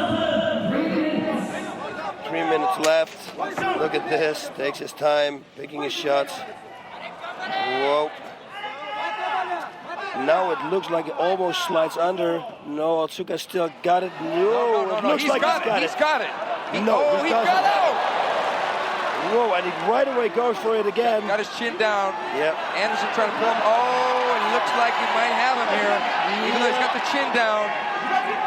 Yeah, the Japanese people are masters in escaping, and Otsuka is one of them. He's got it under the chin. Now he's got it under the chin. Now. He's done. He's done. Oh, no, he's out. This is unbelievable. Yep, we saw this many times with Otsuka. Otsuka in his last fight against Sanae Kikuta was in an armbar that it was like a perfect armbar, and he just would not tap out. Yeah, everybody would have tapped in that one, but he didn't. And he escaped Henzo Gracie's armbar. You remember he's a master in escaping. But Silva is a master in attacking, and that's what he's doing right now. And he escaped Henzo Gracie's armbar. You remember he's a master in escaping. But Silva is a master in attacking, and that's what he's doing right now, non-stop. Getting his back again, moving, shooting away with those punches. Otsuka has really not shown weakness against submission, but he's shown weakness against strikes because he's been stopped by so many people like Vanderlei. Guy Mezger beat him twice by knockout. Ken Shamrock knocked him out. Igor Vovchanchyn beat him up with strikes when they fought, but Otsuka went the distance with Vovchanchyn. You're right, with the gloves, boss. It makes a big difference. Rear naked choke against a person who knows the basics. Alexander is bleeding here. Yes, he is. It's like the strikes you can't see are the ones that are going to hurt you. Look at that. He's loading up on his shots. And what is bleeding? It looks like his nose. Yeah. Maybe it's a cut underneath his cheekbone. I don't know. We got 1 minute. Okay, 1 minute left in this total domination by Anderson Silva. He's got the rear mount on Alexander Otsuka, and he's trying everything he can, but he's not really burning out his energy. No, he knows. He's got 2 rounds more to go. In this situation, they have been in this situation now for the last, 4 minutes? Oh, boss. He might have it. He might have it here. Oh, no, he doesn't have it. Yeah, Alexander didn't tap before. He's not going to tap now. 30 seconds left, and is Alexander going to push it off? Yeah. Pushed it off again. This is crazy. He should try to go get the mount. That's what Silva should do. Not now, of course, but just before I said it. But hey, they both look fresh. Going to go into round number 2. Well, Anderson Silva is giving up almost 15 pounds in this fight. He came in about 187 pounds. Otsuka was a little bit over 200 pounds. Wow, man, Anderson Silva really knows how to grapple. This is beautiful. This is their fight of the night until now. It's I love it. Anderson Silva is not cocky, but he said, I think I am the best. And if he goes in and keeps beating Alex Stieblings and winning fights in a dominating fashion, it's going to be hard to find an opponent at 185 pounds that's going to really give him a run for his money. Yeah, I think so too. He's got everything going for him. And that's a really great weight division that we have here. Here we are on the replay. Anderson pulling that arm out. Yeah, he should have stripped him on his back now to the left. He's going for the triangle, and then he had it full on. Yeah. But Otsuka really defended well. Yes. He scooted clockwise, and he dropped the knee once or twice, but he didn't do a lot of damage. He could have done some serious damage here with that left knee. Yep. But he wanted to get out of the hold. Yeah, Anderson Silva should have tried to bring Otsuka's right arm over to the other side, but now he's going to get out. That was wow. Beautiful. Both fighters. Otsuka perfect, very nice in escaping situations here. And obviously Silva is unbelievable in attacking. Alexander Otsuka, one of the nicest guys you would ever meet, said he would like to do movies where he portrays an average working businessman with a nice conservative haircut, which is a little bit of a stretch from his shaved head look. But even though he's got the shaved head look, and many times people with shaved heads look like tough guys or bad guys, this guy still, you can't hide the fact that he's just a real nice guy. Yeah, he's a real nice guy. We're not saying that Anderson Silva is any less nice, but there is something a little foreboding about the shoot box team. Yes, once they step in there, they're going to try and kick your ass. Yeah. They're not going to be really worried about touching gloves a lot. I mean, well, there he goes and touches gloves. Yeah, I feel that the high kick's going to come up here. Yeah, he's going to throw. You're right. Look, but who threw the high kick? A jump front kick. Taekwondo 101. Or an inside low kick here with the left. Maybe he's going to give that. Uh-oh, clash of shins there by both fighters. Anderson just giving it up and almost swept him all the way over. Butterfly guard. What is he going to do with this? See if he can. He's going to try and sweep him to the Yeah. Oh, he gave it up. Submission match. Round number 2. The interesting thing is about Anderson Silva compared to Ninja per se or Vanderlei is that he gave up those takedowns. It's almost like, sure, you want to go to the ground, fine. But whereas Vanderlei, he really fights the takedown. Yeah. So does Ninja. Ninja too, yeah. They fight the takedown because they want to kind of keep it blasted. But Anderson, maybe he wants to prove something. As I said before, maybe he wants to paint a masterpiece with the brushes of his arms and hands. Well, Otsuka's doing a real good job right now. He's got a very good base. Yeah, like you said, he doesn't have a pro wrestling career anymore, so he wants to make money in real fighting. He's got to step it up, and he's doing a good job. He's trying for the neck crank here. Yeah. But he doesn't really have the good enough position. Plus, it's not going to work because Anderson will just loosen his guard. Yeah, and he's very limber also, as I said before. Extremely limber. Now let's see what's going to happen. He's got to go and do something, otherwise the referee's got to jump in here. Oh, there we go. Yeah, he's going to try and sweep him. He's just faking it there. See that? He was testing his reaction.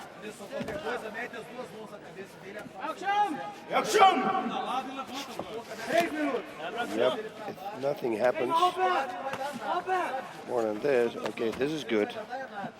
He's going to go for an E-bar? No. Anderson not going to be in a good position here because he might be able to get kneed, but look how he just gets out of danger. Look at this. He's going to go? No. He's going to go high. He's going to go again. He's going to go high. He got one leg out, both legs out. I'm wrong here. Oh, no, he can kick one leg under. This is that's a great position for... Ooh. It was a bullbuster, so to say. He fell down with his shin in the groin. It got to hurt.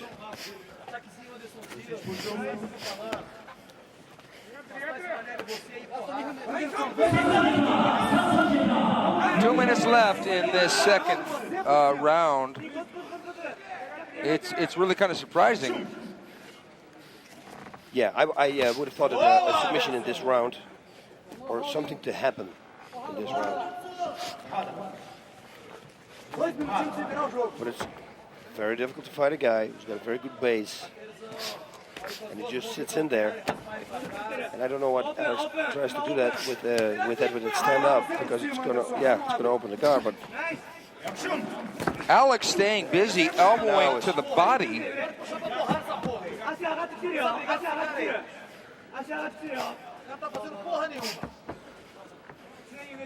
Yeah, I think round number 3, Silva should try to keep it on the feet. Yeah, I agree. Yeah, try to keep, protect himself from the takedown and go for strikes. Oh, look at this. He's got to sweep him. I think that 10 to 15 pound weight advantage Otsuka has is making the difference here to some extent in the surviving of Otsuka, because if they were the same weight, we saw what happened. Otsuka is a veteran of fighting guys from shootbox because he did fight Vanderlei Silva last year, and it was Cold Fury 2. And he was stopped on a cut, but he's nowhere near being stopped at this moment on a cut. The closest he was being stopped was that triangle choke attempt by Silva. Another elbow there by Otsuka to the body. He missed that one, and we heard it on the canvas. Yeah, he keeps working. He does. He's doing a good job. In the end, a few seconds left in round number 2. Yeah, I think the instructions from shootbox corner should be, okay, let's try this third round on the feet. Go for a knockout. Okay, and there you have it. I mean, Otsuka did pretty well in that round. I don't know that I would give him the round because Anderson had done some work, but he did strike quite a bit to the body with the elbows. Yep, and in the pride, here we go again. It's not, they don't count by the rounds. Exactly. It's who's going to win this round right now. Coming up, third round. Whoever is the strongest is going to take it. And here we go, Otsuka elbowing and chopping down. He's going to the body with the elbow and then trying to do the bottom fist to the head.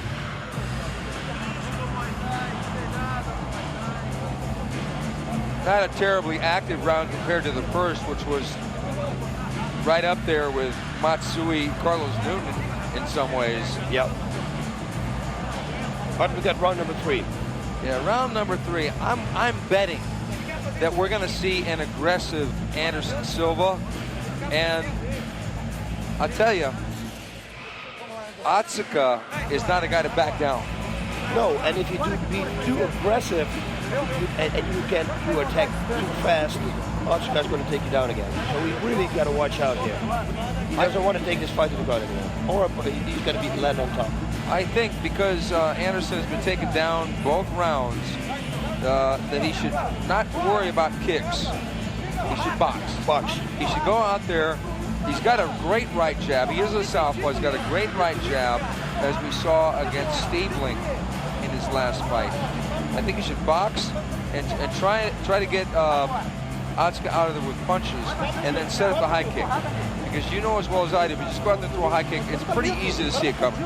Yeah. Unless you set it up with a fake or with some boxing.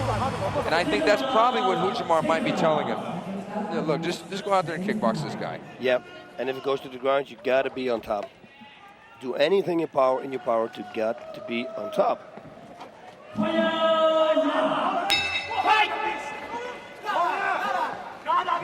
And he's bouncing. The thing is, we've seen, see, there it is. Wow, impressive. Real quick. Otsuka got Anderson on the deck again. Yep.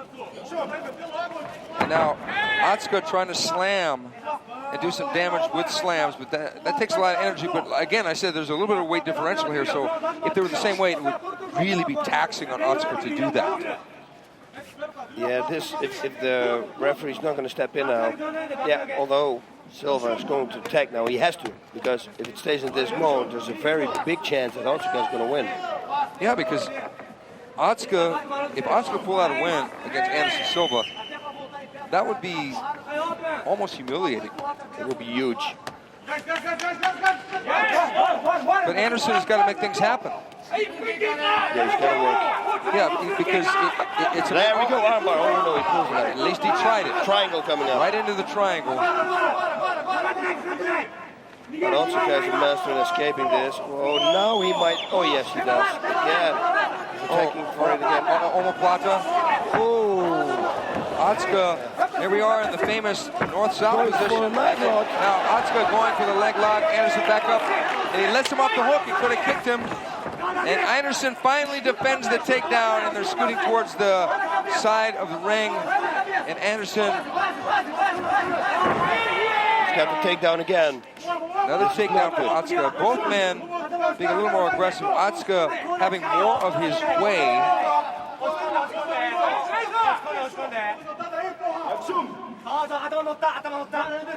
Yep. This could be a win for Otsuka if he continues doing this now. Anderson has got to put him in danger again. Yep. At least one more time. If he doesn't, this is going to be huge, because a lot of people feel, now some people feel that Anderson Silva is best suited at fighting at 170 pounds, let alone 185, let alone fighting a guy who's 200 pounds. So it is, we're finding out in some ways, this match is a little bit reminiscent of Pele versus Matsui. Pele who's one of the greatest fighters in the history of the sport, came in outweighed by Matsui, who did not have an impressive record, but always fights his heart out, and decision Pele. Are we seeing the same thing here? I don't know, because Anderson has fought a more scientific fight than Pele did against Matsui. Pele tried for the armbar early on for the longest time. So I don't know, but it's up to the fighters to make things happen. Yeah, Silva's been attacking nonstop with submissions, but Alexander has been escaping them nonstop. But that's got to count for something too. He's got the takedowns now in this last round. Every round. 2 of them. Yeah, all of them. Yes. Every round. But I'm really concerned always about the last round, because that's the round they're going to count.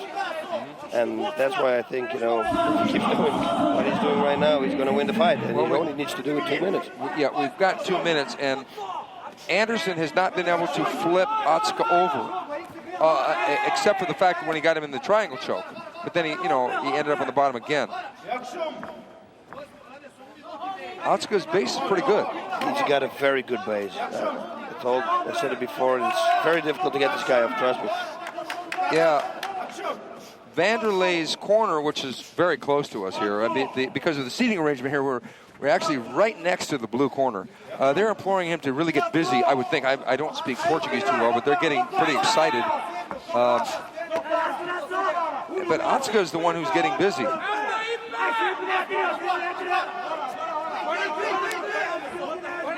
Yeah, he gets one now. Oh, he almost swept him.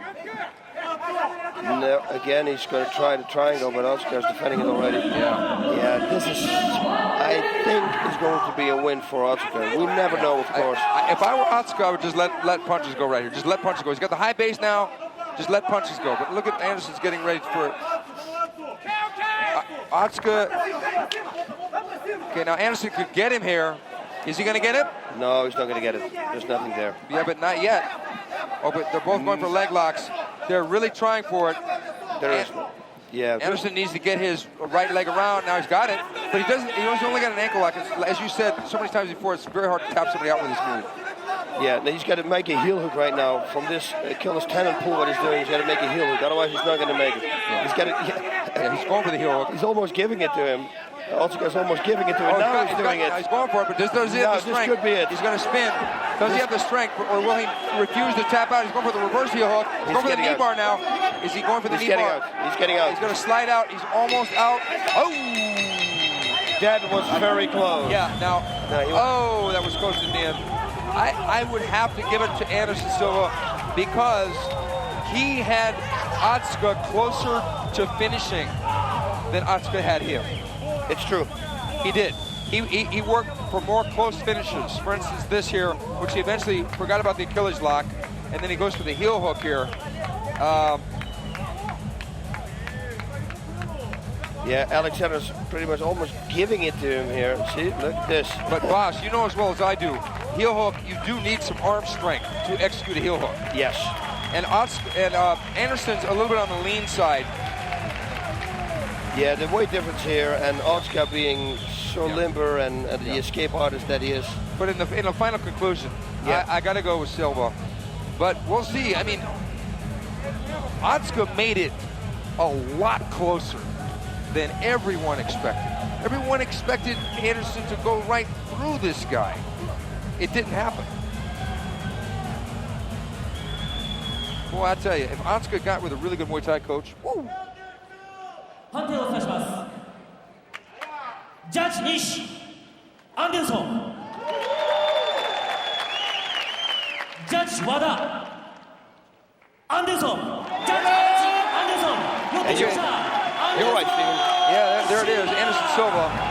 Even though Otsuka made it more competitive than most thought it would be, it was Anderson Silva who dictated how the fight was fought once it went to the ground. Yep, you took the words right out of my mouth. The first round was phenomenal. He did pretty much anything he wanted with Otsuka, but Otsuka, the escape artist that he is, saying that all the time, because he is, got out, but he was only defending. The guy that was attacking was Anderson Silva, non-stop. You know, we've seen so many fighters come in and Otsuka's record is not impressive, but I'm telling you, if he took a break of about 3 to 6 months and just worked on a couple things and just stayed within his weight division of 200 pounds, 205 pounds, I mean, Vanderlei couldn't knock him clean out. Who knows? And there he is, Anderson Silva.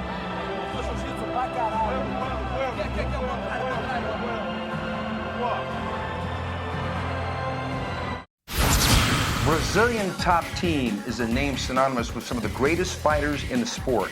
And it looks like Paulo Filho is another one of that breed. But he's got to get past Akira Shoji, and Shoji looks like he's in great shape. He is in great shape. He's been training with Matt Hume and with George Barnett, and he's lost about 22 pounds, 22 pounds, which is a lot. George Barnett told me that his stamina is phenomenal. He's going to need it because, Filho, he's the greatest guy in submissions. I think this fight maybe could be won by Filho and by submission. Well, I don't agree, boss, because I think that even though Filho is a 3-time world champion in jiu-jitsu, Akira Shoji has been in the ring and gone the distance with some of the greatest in the business. So I got to go with Filho by decision.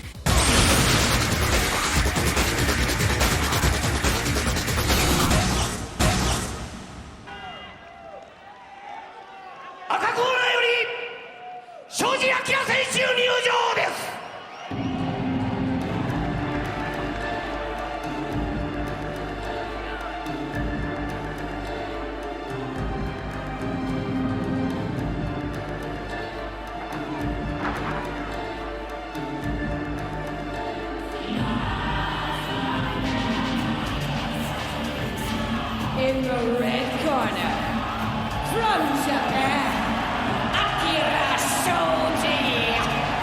And here he is, boss, the original Energizer mixed martial art fighter, Akira Shoji, with Josh Barnett in his corner. And he's holding a big flag there. It's a Japanese symbol for something. Unfortunately, we do not read Japanese. I don't even speak it and understand it, so we don't know what it is. Maybe somebody can later inform us. Shoji has been training at the AMC Pancration Gym up there in Washington with Josh Barnett and master instructor Matt Hume, and he really is going to need that training because his opponent, Paulo Filho, is not only, as I said earlier, a 3-time world champion in jiu-jitsu, but a 5-time Brazilian champion in jiu-jitsu. But Shoji, to me, in this fight, upon looking at him, is in the greatest shape of his life. And there he is, one of his teammates there at AMC Pancration, Bob Sapp. Do you think he rolled with Bob Sapp? I hope not. That made him so thin. Maybe he gave some pounds to Bob Sapp or something. Whoa, yeah, he looks totally different. Both these guys are built so similarly.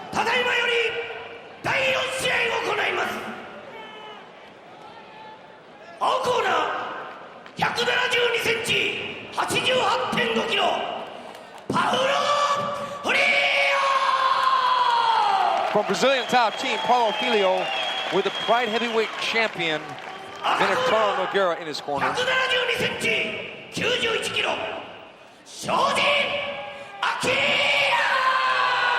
Akira Shoji. On paper, this is billed as Jiu-Jitsu versus Jiu-Jitsu. Shoji has met a number of Jiu-Jitsu practitioners, including his first fight ever, which was against Renzo Gracie, which he got a draw after 30 minutes. So we know Shoji can go deep into the fight, whereas Paulo Filho is 4-0, 1 by submission, 1 by KO, and 2 by decision. This fight's going to the ground. Yes, but on the other side, I don't think so. I think Shoji, if he's smart, he's keep the fight standing up, and he trained hard in AMC kickboxing on kickboxing. And don't take the fight to the ground because this guy's a master. Although Shoji is very good in escaping and submissions himself, there's more chance, I think, with the standing up game here. You know, I think you're right, because he stopped Valid Ismail standing up with punches. Yeah, I think that's his game. It's got to be. Because he had a good right hand, remember? It was a wild one, but it was like an Igor Vovchanchyn right overhand that he had. There's Bob Sapp there looking on. Yeah, he does have a good overhand right. As a matter of fact, he's like a miniature Igor Vovchanchyn. Yep. Not quite the puncher Igor is, but the body type. Yeah, and God knows what he did at AMC. He trained a lot. Striking, obviously, more than here in Japan. That's one thing for sure. And they have better caliber strikers too there. And they're locked up, dealing with the takedowns. Now, Filho is an expert at takedowns, but having problems getting Shoji in a position to be taken down. Yep, I think that's exactly the game plan. Like I said, Shoji is going to stop it and see if he can knock him out. If Filho's going to get the takedown, it's going to be dangerous for him. Filho is a dead ringer for a guy he's trained with extensively, Ricardo Arona, but he said that even though they're really good friends and they look alike, they're very different. Filho has also said that he would love to have a match with the shootbox's Anderson Silva because he considers him to be one of the best. And Filho really trying for the takedown, and look who's back. But Filho turns over and is going to try to get guard here. As I said before, this one was definitely going to go to the ground. They're going to restart it in the center, I bet you. Because not a lot of people can see exactly what's going on here now. So that's about to happen, I think. Look at Shoji's base, huh? Well, now he's got the close guard here.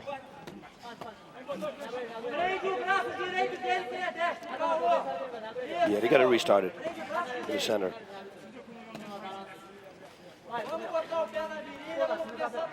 It's interesting because Shoji credited Maurice Smith for really improving his overall physical conditioning. But he had this to say about Matt Hume, the head instructor over there at AMC. He said he's... Armbar. There we go. Oh, he's got him! He got him! Paulo Filho! Unbelievable. Quick as lightning. Armbar, Akira Shoji. And he set it up like it was for the other arm, and then he took the other arm. Watch the replay. This was perfectly masterful, beautiful. I thought he was going to armbar the other arm. It was crazy. Akira Shoji has tapped out for the first time in his mixed martial arts career. We knew Filho was good. We didn't know how good. And there he is. That's good sportsmanship right there. Shoji has got to be terribly disappointed by this. Look at this. Look how short the move was. 2 minutes, 48 seconds into the first round. Going for this arm. Now you think he's going for the right arm. He switches it over and bang, he's going for the left arm. Beautiful. And it was 2 minutes, 48 seconds of round number one. Whoa, and it's tight. And he tapped for a while. Shoji was also caught by the rope here. Yeah. He couldn't pull it out because his head was caught in the rope. Yeah. Man, I'll tell you what. Paulo Filho, look how strong that guy is. And with that body type, he's going to be hard to stop at 185 pounds. Now we got, what's up with the Pride Fighting Championships 185-pound division? We got Sakuraba, we got Pele, now we have this guy. Brand new, ready to rumble. Anderson Silva and this guy. That's four fighters right there that are phenomenal at 185. That will be a great Dan Henderson can drop down and make 185 and really throw some punches into the mix. That's a crazy division right now. This guy, I don't know, boss. I don't know anybody's going to want to go to the distance or go to the ground with this guy. You said it before, he's got the perfect build for a submission fighter. He's short, stocky, he's very strong, and obviously we've seen he's very technical. This was beautiful. It was, also because of the ropes. Well, you know, it's a good escape, but still it was so tight, the armbar. Right, and it's as I said before, nobody had made Shoji tap out before, and he's been to the mat with some good fighters. Yep. But this guy, boom, in under 3 minutes. Now, it almost seems to be a ceremonial thing when I bring Heath Herring onto the camera. But Heath, we got to take a peek at that hair. Okay. Okay, there it is, and I like that. I like the fact that the blotch is a little bit off to the side. Yeah. Was there any meaning for that? I don't know. I think it's because the guy was a little bit late. Okay, now you're at least partial, but is it true that blondes have more fun? I don't know. We're gonna find out after the fight. Your fight with Minotauro Nogueira was one of the greatest many of us have seen. Would you like another piece at him? Of course. That's what we're here for. We're here to be the best in the world. And right now he's got the belt and he's #1. So that's what we're shooting. We want to be at the top of the mountain, not the bottom. Heath Herring is back after a 7-month layoff, and he's fighting Yuriy Kochkine from Russia. That's a difficult name to pronounce. Yes, it is. Heath Herring is back, like you said. He's got something to prove. We don't know anything about the Russian guy. I don't know how to pronounce his name, so I call him the Russian guy. We don't know anything about him. What we do know is that Heath Herring is in a phenomenal shape, and he's got that feeling, he's got the urge to get back in the ring and show everybody he's the best in the world. Well, Yuri is, I do know something about him because he's a Kyokushin karate guy who did go the distance with Ricardo Arona. So I think he's got not only the ability to survive, but the ability to win because he beat Alistair Overeem by decision. So that's a tough one, but I think that Heath is going to win the decision here.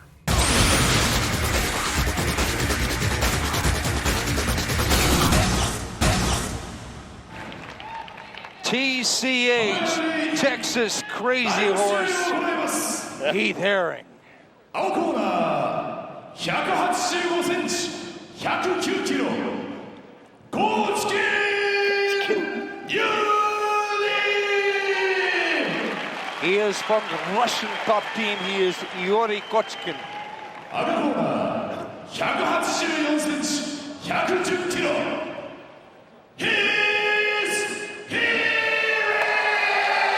Against the Texas Crazy Horse, he looks to be in phenomenal shape. Oh, he does. This could be a very short match. But the Russians are tough, that's one thing for sure. I got to tell you, Heath Herring is just chomping at the bit to get back into the ring after that 7-month layoff. He's been going crazy. He was shadow boxing in the restaurant. Showing us, I'm going to do this, I'm going to do that. I mean, I've never seen him like this. Whoa, he wants to go. Look at it. He's right away. Right at this guy, low kick. The guy tried his own kick. But he picked that kick off, and now he's blasting away. He's got to pass the guard now. Open guard it is. So let's go. Go to the side. Yuri comes from a karate background. He's a Kyokushin guy, but that's not going to be a factor at this point. Somebody's bleeding, I think.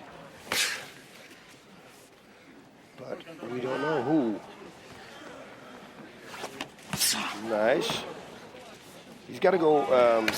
This is very difficult to finish him by strikes from this position. So he really got to try to break that guard and go to the side mount. Well, one thing, Kochkine, because he trains with Andréi Kopýlov, who's really one of the premier grapplers in Russia, he's going to be able to defend in this particular mode. You're right, boss. He's got to basically get into the side mount like he's doing here and go for that key lock. I think that's yes, that's exactly what you predicted before. Yeah. Oh, what's he going for? What's he doing? Oh, nice move. Knee! Look at that knee! Oh, another knee! He's outside the ring. Kochkine can take a shot, though, man. Herring, single leg, bang, tripping him down, almost going into a triangle choke, passing out of it. He knows what the triangle choke is about because he went the distance with Nogueira right when nobody was able to. Heath Herring in the upper echelon of anybody's top 10.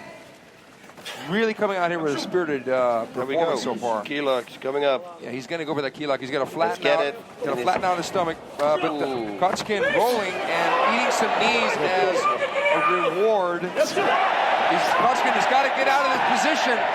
He's got to get out of this position. And he stands back up. And throws a wild right hand. And he just no slowing down in him. Look at him.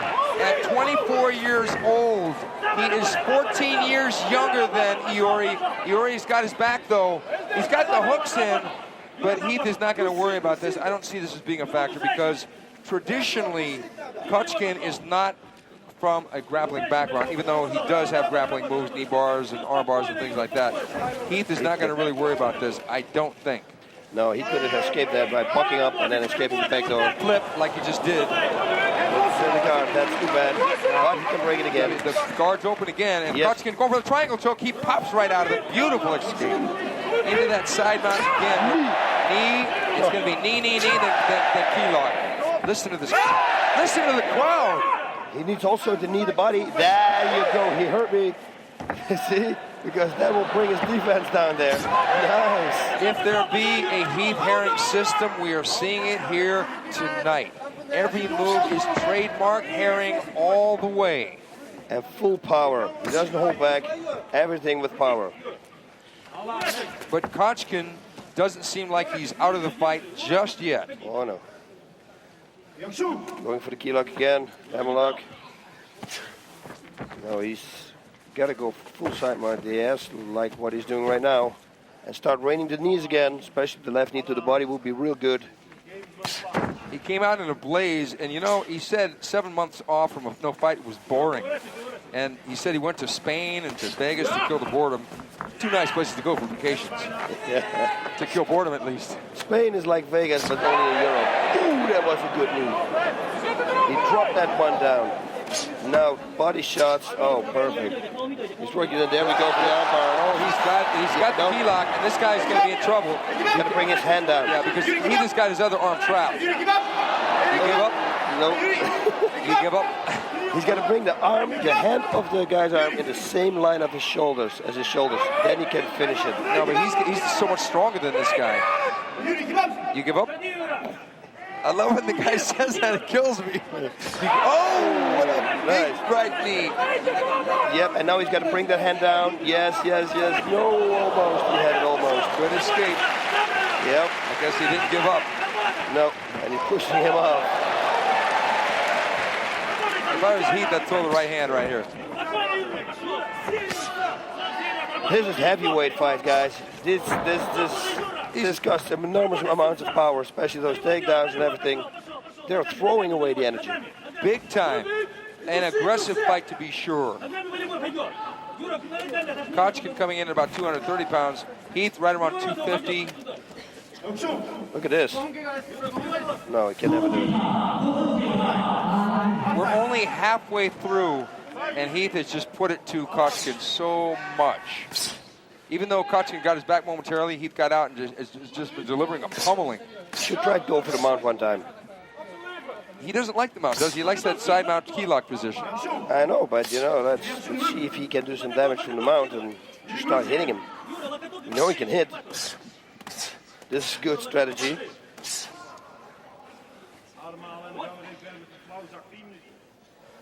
Yep, if he takes that key lock again, he's got to bring the hand down. And it looks like he's going to do it again.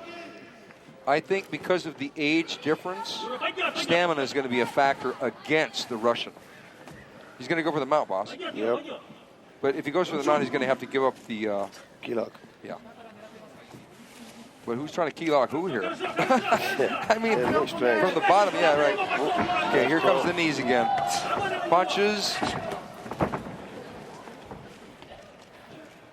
Wow. Going for the Kimura there, Kochkine on the bottom, but he pops his way out. No, this is dangerous. Yeah, this is a tough position.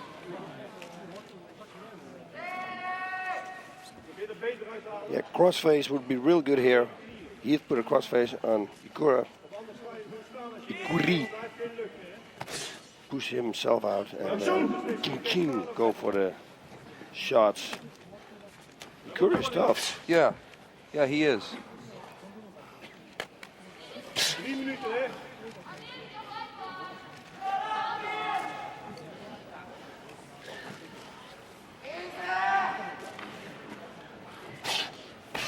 Let me rephrase this here. It's Yuri. Yeah, exactly. It's almost like Y-U-R-I, except for it's I-O-U-R-I. Yeah, only they gave it to me in Japanese, and that's spelled differently. It's one of those typographical semantics, we'll call it. Yeah. It's like in a Thai restaurant. It's like the rocker room. We've been in the rocker room the last couple days at the Hard Rock Cafe, but I'm getting sick of eating there, boss. Yes, no more for us. Yeah, no more hard. Oh, nice knees. The fight is almost over here. These are the knees that can finish the whole fight. There it is. Whoa, there it is. A good call. A good call.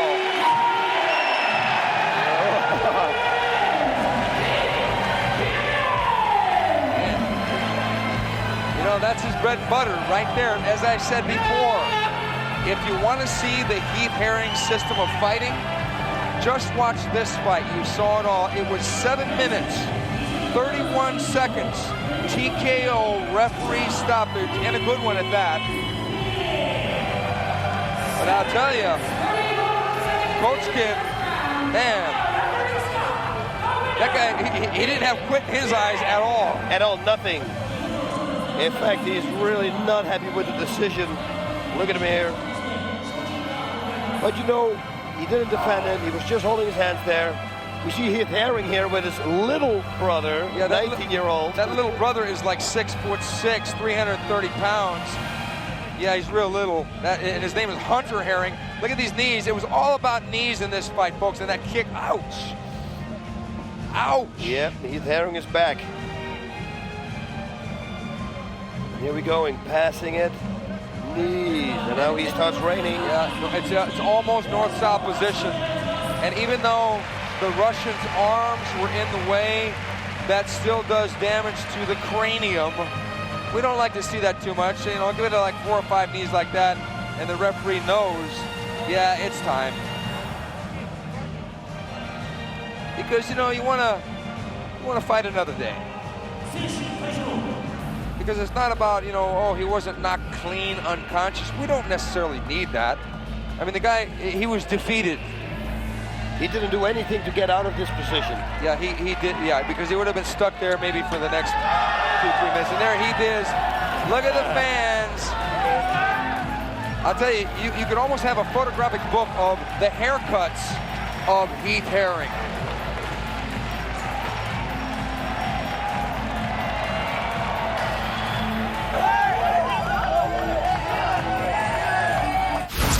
I want to ask you a question before. What do you do to stay relaxed? Yeah, that's my job. So if I'm stressed all the time, I'm gonna die quick. So I prefer enjoy it. You're an emotional man? Yeah, just with the ladies. But the movies, when you would cry at the movies, like when you see E.T., you would cry? I wouldn't do it. Come on, man. Yeah. Say so the real man, Just some tears in my eyes, but not a real cry. Oh, this next one is definitely going to go to the ground. We've got 2 of the premier grapplers in the sport.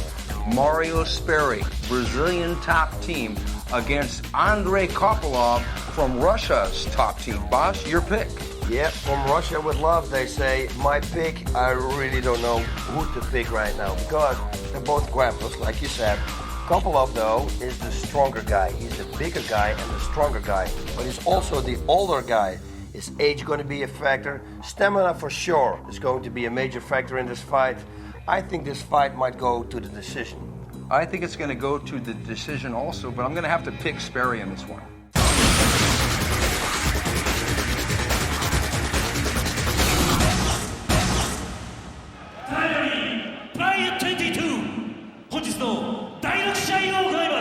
And now for the 6th match. 青コーナーよりアンドレイ・コピロフ選手の入場です。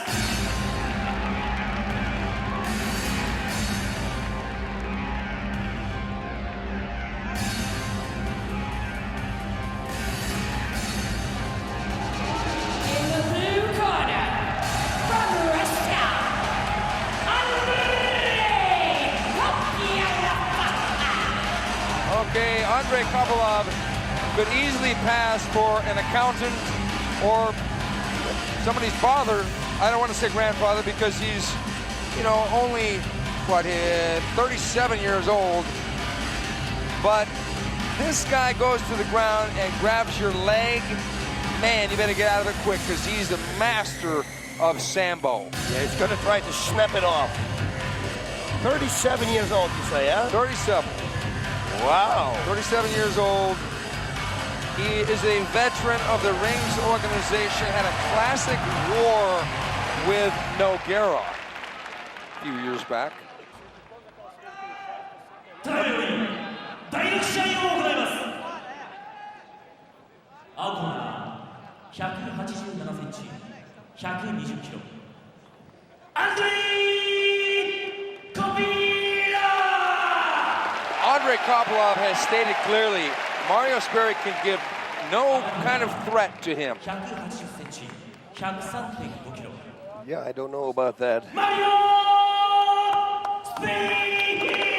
Well, we're gonna see if stamina can play a factor because even though there's only 1 year difference between the two guys, it looks to me, if body types are not deceiving, that Sperry may have the better cardiovascular. What is the weight difference here? Because it looks like a lot of weight difference. It's got to be like close to 50 pounds, but that's not 50 pounds of necessarily muscle. I know, but it's worth 50 pounds laying on top of you, if he lays on top of you, that is. Yeah, that's true. Well, on paper, it's Brazilian top team versus Russia top team. Jiu-Jitsu versus Sambo. I'm betting that Sperry's going to want to fight this fight for a while standing up. Ready, go! There we go. Ooh, big right hand dryer. That one was real relaxed, but it looked powerful. The Kopýlov is like a great big bear. Kopýlov, Nice right hand, you know, and Kopýlov with the shot. That means he got hit. That's right, and he got kneed right there. Kopýlov, this is his Pride debut, and Sperry standing back up. It's so funny because when Sperry comes into the auditorium in his ring entrance, he's so relaxed, but right now he's on fire. Whoa, look at this. Yeah, good defense by Kopýlov. Sperry tried a cartwheel jump over, but it didn't work. Sperry wants to pass the guard in midair and then get the side mount, it looks like. See, that's the thing. Sperry is moving non-stop.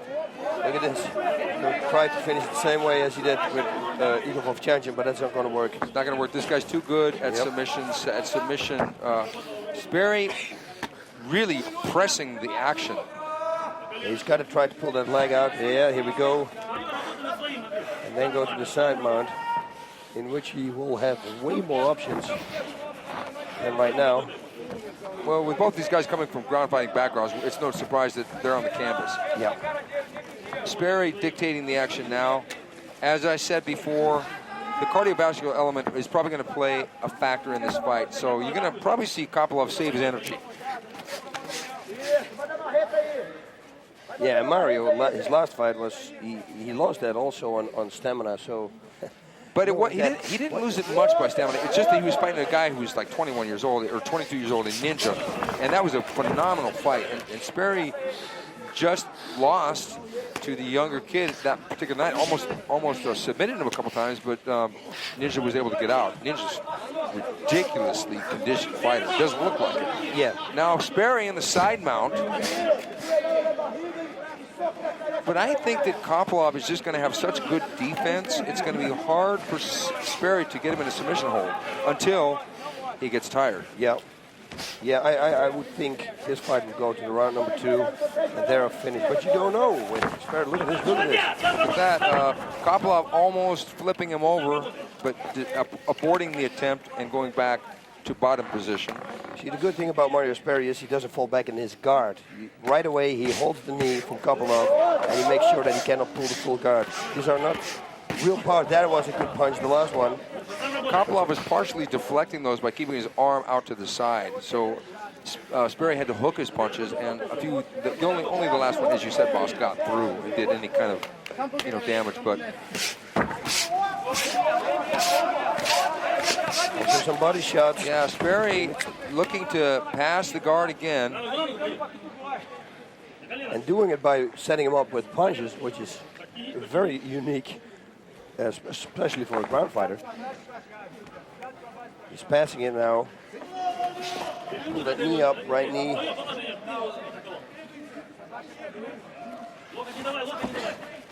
With a strong hold on him. Okay, now with the guillotine, it's going to be about knees right here because he's not going to be able to tap Kopýlov out with the guillotine choke for that position. But he's dominating him with strikes. And even a kick there to the head. Oh, yeah. Stop, don't move, stop, don't move. Yeah, they're going to scoot him back to the center of the ring, I believe. Yep. Good fight until now. Oh, yeah. And it's been all Sperry.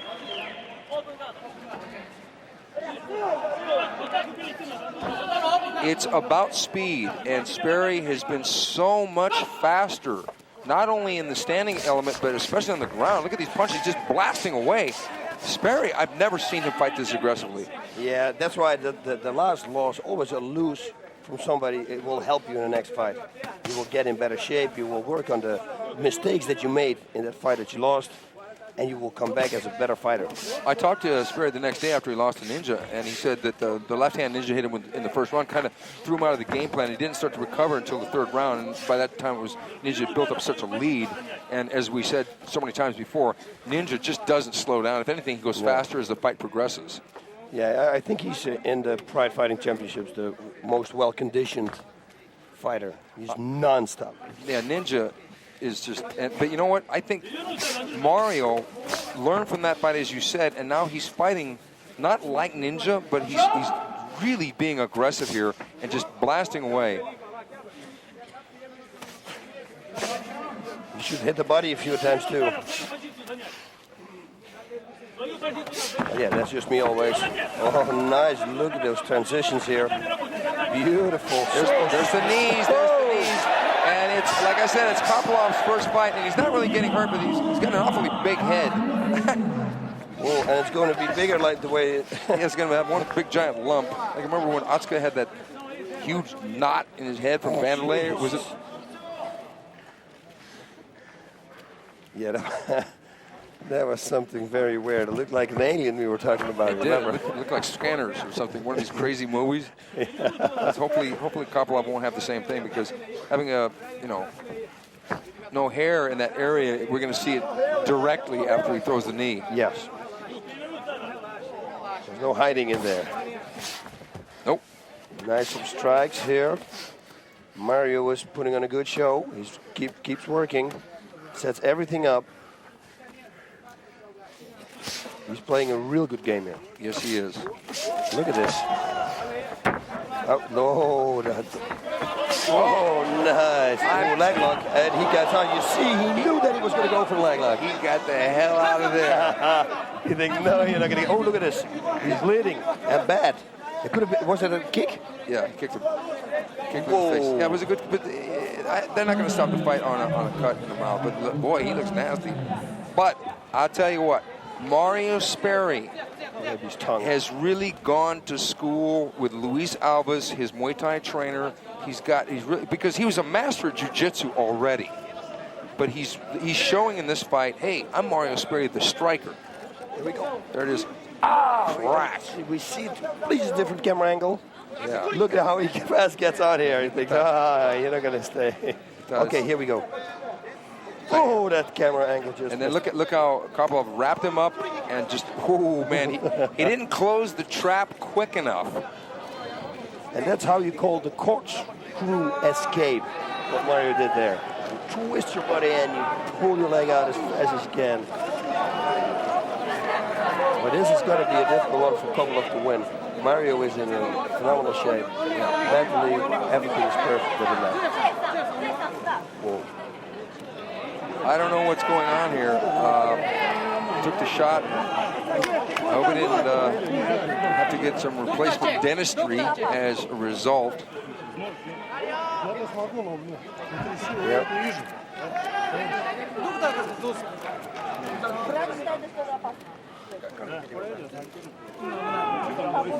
This break definitely favors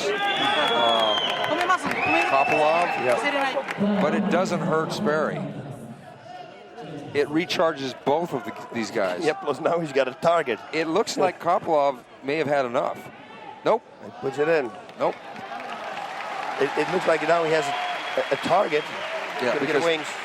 I don't know about white mouthpieces. No. It's not the right color. I'd have a red one. Red. Because that way, if you do get busted, I mean, you know, doesn't look that bad. Or black or something, but not white. I mean. Oh God! Fight's over. Fight's over. Yeah. Something wrong with him. Nah, he felt it also. He thinks it's total domination here. Mario Sperry. Beautiful fight. Man, Sperry just kicking. He just blasted him right out of here. It was 6 minutes, 2 seconds. Doctor's stoppage. So Kopýlov was ready to go again, but I hope he didn't lose one of his teeth. Yeah, me neither. 6 minutes, 2 seconds. That was a good fight.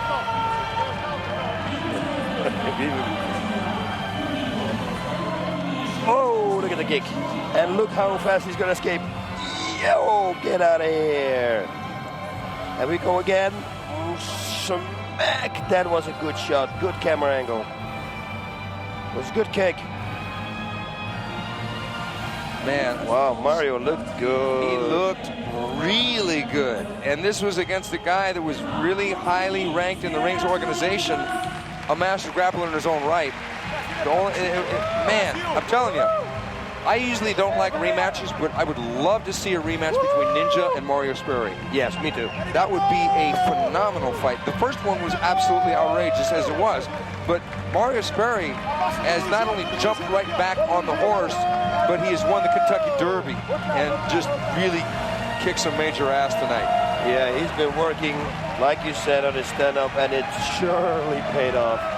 Kicks to the head. His knees on the ground were phenomenal. Strikes, he did it all, the whole package. Completely rejuvenated. But the thing that really impressed me, boss, was his speed. Yes. Of everything. His grappling speed, his punching and kicking speed, the fact that he asserted himself and stayed relaxed, as they say in Brazil. Not relaxed, relaxed. Relaxed. But Uten.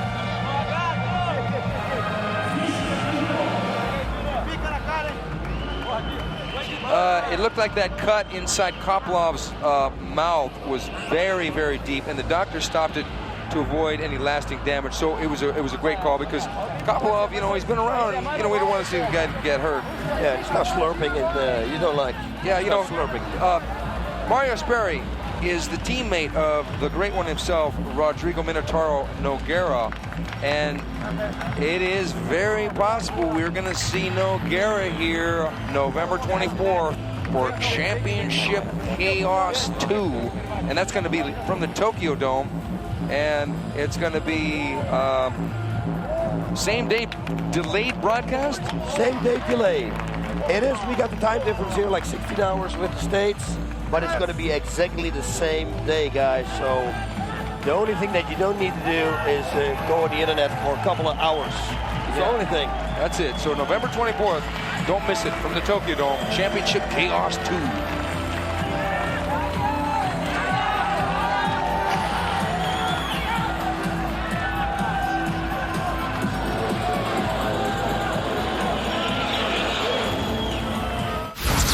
You're going to be fighting a guy who's considered a heavyweight in Vovchanchyn.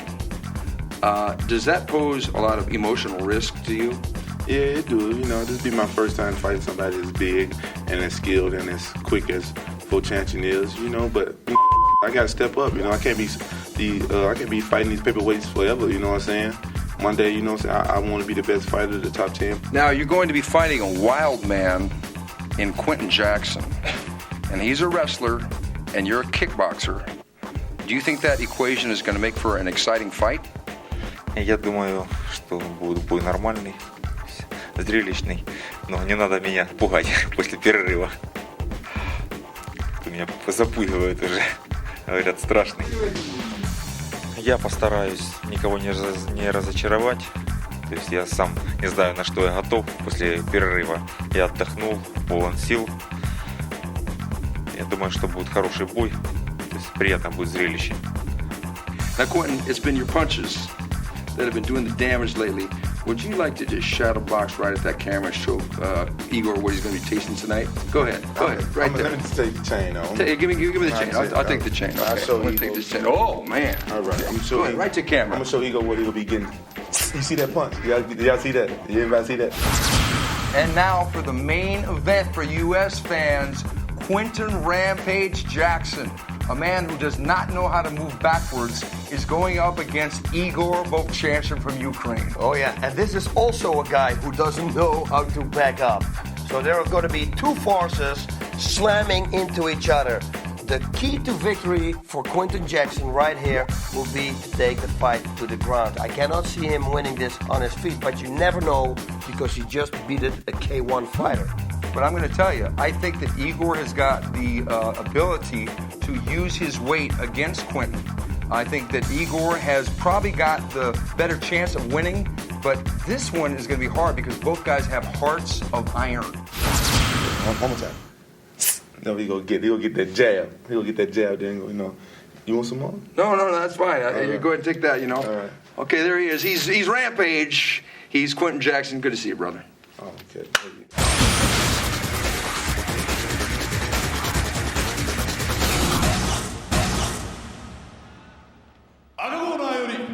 Igor Vovchanchyn 選手の入場です。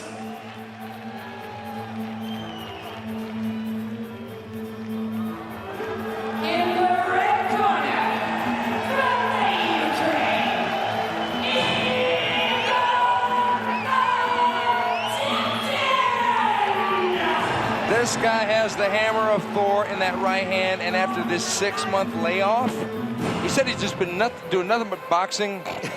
That could be really bad news for Quinton Jackson. Igor is in some of the best shape I've ever seen him in. Yeah, he is for sure one of the lightest I've ever seen him. Actually, not the lightest. I saw him around 200 pounds a long time ago in Kiev when he did wailed through this tournament, beat everybody up. And but he is in phenomenal shape. He lost about 15 pounds since the last time he was here. Big-time crowd favorite, Igor Vovchanchyn. 第7試合を行います。青コーナー183センチ102キロ Quinton Rampage Jackson. Now this is taking the dentistry aspect of mouthpieces to a new level. Yeah, we've got that Mike Tyson tooth out there in the mouthpiece. That's what he did. And that he told us before. Watch my mouthpiece.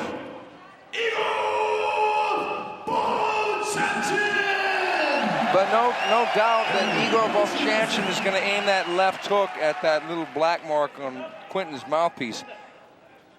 You took the words right out of my mouth again, Mr. Fight Professor. That's going to be his aim. It's going to give him a note. What does the note say? It's going to say, I must break you. Well, hopefully it won't have any cursing. Please don't hit me. Igor's going to say, dude, sorry, I'm Russian. I can't read English. Sorry, wait. Jackson. He gave him his autograph? Who knows? I mean, but you know what? Quinton is outrageous. He's full of surprises. He's got his own way. He handed Igor a note before the fight. I've never heard of such a thing. He looks at me and he blinks his eye and he smiles. Okay, let's hope he doesn't blink too much because you need to pay attention to what Igor's going to do. Quinton coming in and jabbing his way in. Quinton is one of the best students of the game. And Quinton doing what he does best, getting into the clinch. Yeah, but from there, he's going to slam him down like he always says. So does Igor want to take Quinton down? Hey, he did it a few times without other opponents. This has been a really smart strategic fight so far for Jackson to get into the clinch with Vovchanchyn because, in a way, he probably doesn't want to stay on the outside with Igor because Igor has had a lot of experience and he's going to be fresh. And he wants to show the people something.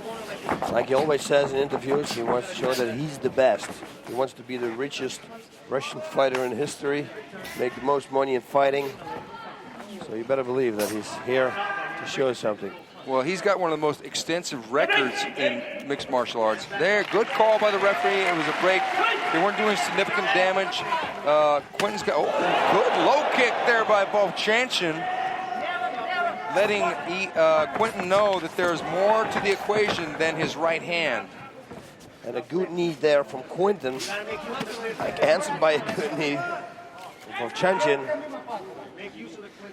He's going to hook he's hooking his hands now. You know what I'm seeing in this fight so far, boss? Respect. Yeah. I'm seeing respect because if one of the other guys thought the other guy was weak at something, they would fight more aggressively. But they're not. They're turning this into a chess match rather than a brawl. Yeah, it's kind of like we saw with Don Fry and Ken Shamrock. Right.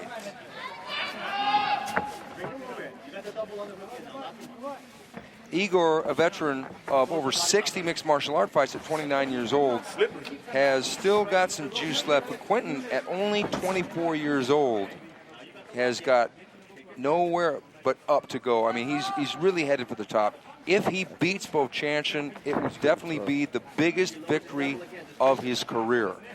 Yeah, for sure. It looks like he's looking for a throw now. Yes, he is. Oh, good call, good call. One person needs to make one mistake in this fight. That's what I think. Quinton has improved his stand-up so much under the tutelage of Colin Oyama from Team Punishment fame. Look at the defense. Oh, nice high kick there. High kick by Vovchanchyn. We don't see that too much. The liver shot. Oh. Vovchanchyn blasting in and getting... Look at this. Oh! There he is, the slam. I'm telling you, guillotine choke attempt. Igor jumped into the guard. Quinton picked him up. It was straight out of Luta Libre from Brazil. Slammed him down Marco Huas style. Okay, now that's what Quinton says. I like to slam people. That's what he means with it. He really, really does. I mean, an outrageous sequence. And he tries to throw the people on the head, as you notice. Well, he wants to end the fight. Yeah. And that's a way to end it. Well, it's not a tennis match. It's mixed martial arts. And unless you add so many darn rules that it becomes like a full contact karate fight, certain things got to be legal. Otherwise, guys got to pay the price. Yep. Now, this is a good position for Quinton. He better start working. Well, Quinton on top, but Vovchanchyn has been underneath such great wrestlers as Mark Coleman, Mark Kerr, he fought twice. Jackson on top. He would like to thank KMS Wheels, Peter and Hector, who made him his unbreakable mouthpiece, and Kenny Knoll of UnderworldMedia.com, and of course the man himself, SureDog.com. Quinton Jackson has showed a lot of verve in this fight so far, in that he has taken Igor out of his game. He's doing that for sure. And look at this. Does he have the mount position? Yes, he has. And he's got a very good base too. He's got that wrestling background, and he's going body head.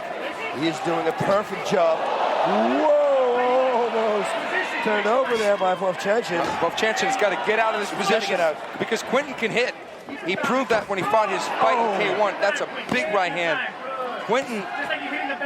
Vovchanchyn has got to get out of this position. He's got to at least start bucking. He's hurting him. He's hurting him. He's got some really heavy punches here. And you see he's working the body and the head, which is a perfect thing to do. There you go. Look at this escape. Beautiful. Beautiful bucket. Vovchanchyn blasting away. God, and he throws him again. Oh, what an amazing match this has turned into. Quinton Jackson blasting away. Igor bucking, rolling, standing back up, trying to take Jackson out with punches, and Jackson picking him up and blasting him back to the canvas. An amazing sequence. Jackson really showing that he can hang with Vovchanchyn thus far. Hang with Vovchanchyn? He's outpowering him right now. Before something crazy is going to happen, I have to say, he asked me, please say hello to the people at home from Memphis, Tennessee, boss, because he loves that place. Igor's going for a leg lock here. You're talking about Jackson, I'm sure. Yes. Oh, he's got the leg straight. No, he's got the knee out. He's got the knee out, and he's in a bad position to be stomped. Put him back on top, Quinn. Get back on top. Do not let him back up. This is a good fight. Look at Jackson. That was a good mark there, Mr. Fight Professor. I like that. Memphis, Tennessee. Yeah.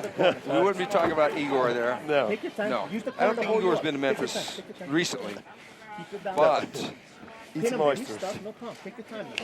Take your time. Stop! Don't move. Don't move. Don't move. He said don't move. No. He said don't move. Hello? Can you hear me now? Can you hear me? Can you hear me now? Hello? Can you hear me now? Anyway. Restart in the center of the ring. Fight! We better not start. Okay. It's going to go wrong. Now, here comes again with his heavy hands. He told us before that he hurt his wrists, but it doesn't show it at all. He hurt his wrist doing crabs, whatever that is. Crab walks. Crab walks. Well, he may have just stuck to eating crab and left the crab walks. Yeah, to I played the crabs. crabs in the Las Vegas table. Yeah. No, that's crab walk. Yeah, crab walk. Yeah, but this is no joking matter right now for Igor Vovchanchyn. 3 minutes left, and Quinton has been in control so far. Yep, and he's going to pass this guy there. Oh, no, Vovchanchyn won't let him. What happened? What happened? Oh, he hit him to the body. He hit him to the body. Something happened. He hit him to the body. Woo-hoo, man. Whoa, what is it? Oh, man. Something happened. He broke his ribs or something. I think so, too. This is miraculous, to say the least. A lot of people, including myself. Now, Quinton has been rolling everybody lately. Okay, Quinton Rampage Jackson winning by KO. 7 minutes, 17 seconds. Definitely, boss, this was the first top 10 fighter Quinton Jackson had ever faced in his life. He manhandled him. He manhandled him and knocked him out. We're talking about Igor Vovchanchyn. I have no words. I've never seen anybody improve that much, that fast as Quinton Jackson. It was the day like yesterday when we saw him fighting Patricia Sakuraba. He impressed us there already, but the improvement that he made, it's unbelievable. He knocks out people in the K1 rules. Now we're going to see it. This man, if Quinton, I don't know, he came in at about 225, 230, right? But he still says he can make 205 pounds. Oh, it was a soft punch here. Yeah. I think he broke a rib or something, and he hit that broken rib. He broke his rib. I wonder, there's the right hand, and maybe with the throw. Watch this, look at this. Maybe with the throw. Yeah, because let's see where he lands. Look at this. Oh, this was just, look where his head is. Oh, yeah, that could be it right there. Because he drove his head. Now, Vovchanchyn, Quinton's defense was unbelievable against the assault by Vovchanchyn, but Vovchanchyn pulled guard and got way high and blam! Oh, ouch! Man, he blocked almost every punch. Every punch. The high kick he blocked. Wow, man, this is really, really a phenomenal win for Quinton Jackson, because it's the way he won. He didn't come from behind. He was in control the whole time. Should have got everything. Jesus. And at the first time, again, with Sakuraba, he said, I just like to slam people. He slams everybody away. And he wins with slams. What about that, man? No question. This was the biggest win of Quinton Jackson's skyrocketing career. Wow. Unbelievable. I had actually picked Vovchanchyn, and I'm glad that I can eat my words, because it's the way that Jackson did it. Wow.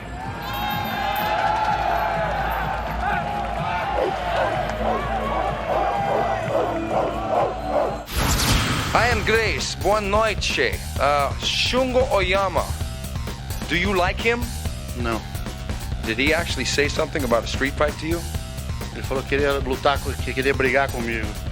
Se ele quer brigar comigo, ele pode, depois da luta, se trancar num quarto e a gente sair na porrada a hora que ele quiser. Sometimes it's a cliche when you say that two guys don't like each other and they're going to meet in the ring. But in this fight, that may be very close to the truth. Shungo Oyama from Japan is under a huge amount of pressure because in his last fight, he took a lot of heat for dancing around and not doing a lot of damage. And he's facing a very emotional Ryan Gracie. Yeah, because apparently Oyama said to the people here, everywhere in Japan, that he wants to fight him in a street fight. And Ryan took this really personal, so he's here to fight. And you know what? This could be a very explosive fight tonight. Maybe one of the best fights. I think that there's going to be a knockout in this fight. I don't know who to pick, though, because Shungo has thrown his big right hand on occasions in the past. And he's really going to have to throw that punch again to win back the fans. But Ryan is not going to want to lose. No, he doesn't want to lose because he already had his last fight was a loss here in the Pride. He wants to show the people in Japan that he's still there. So he's going to go for the knockout too. So I definitely predict a knockout. What is your prediction on the fight? Ganhar dele em minuto. I want you to look right into the camera and say Shungo and then say whatever you want. Shungo Oyama, eu vou quebrar sua cara, Shungo Oyama. Você parece uma mulher.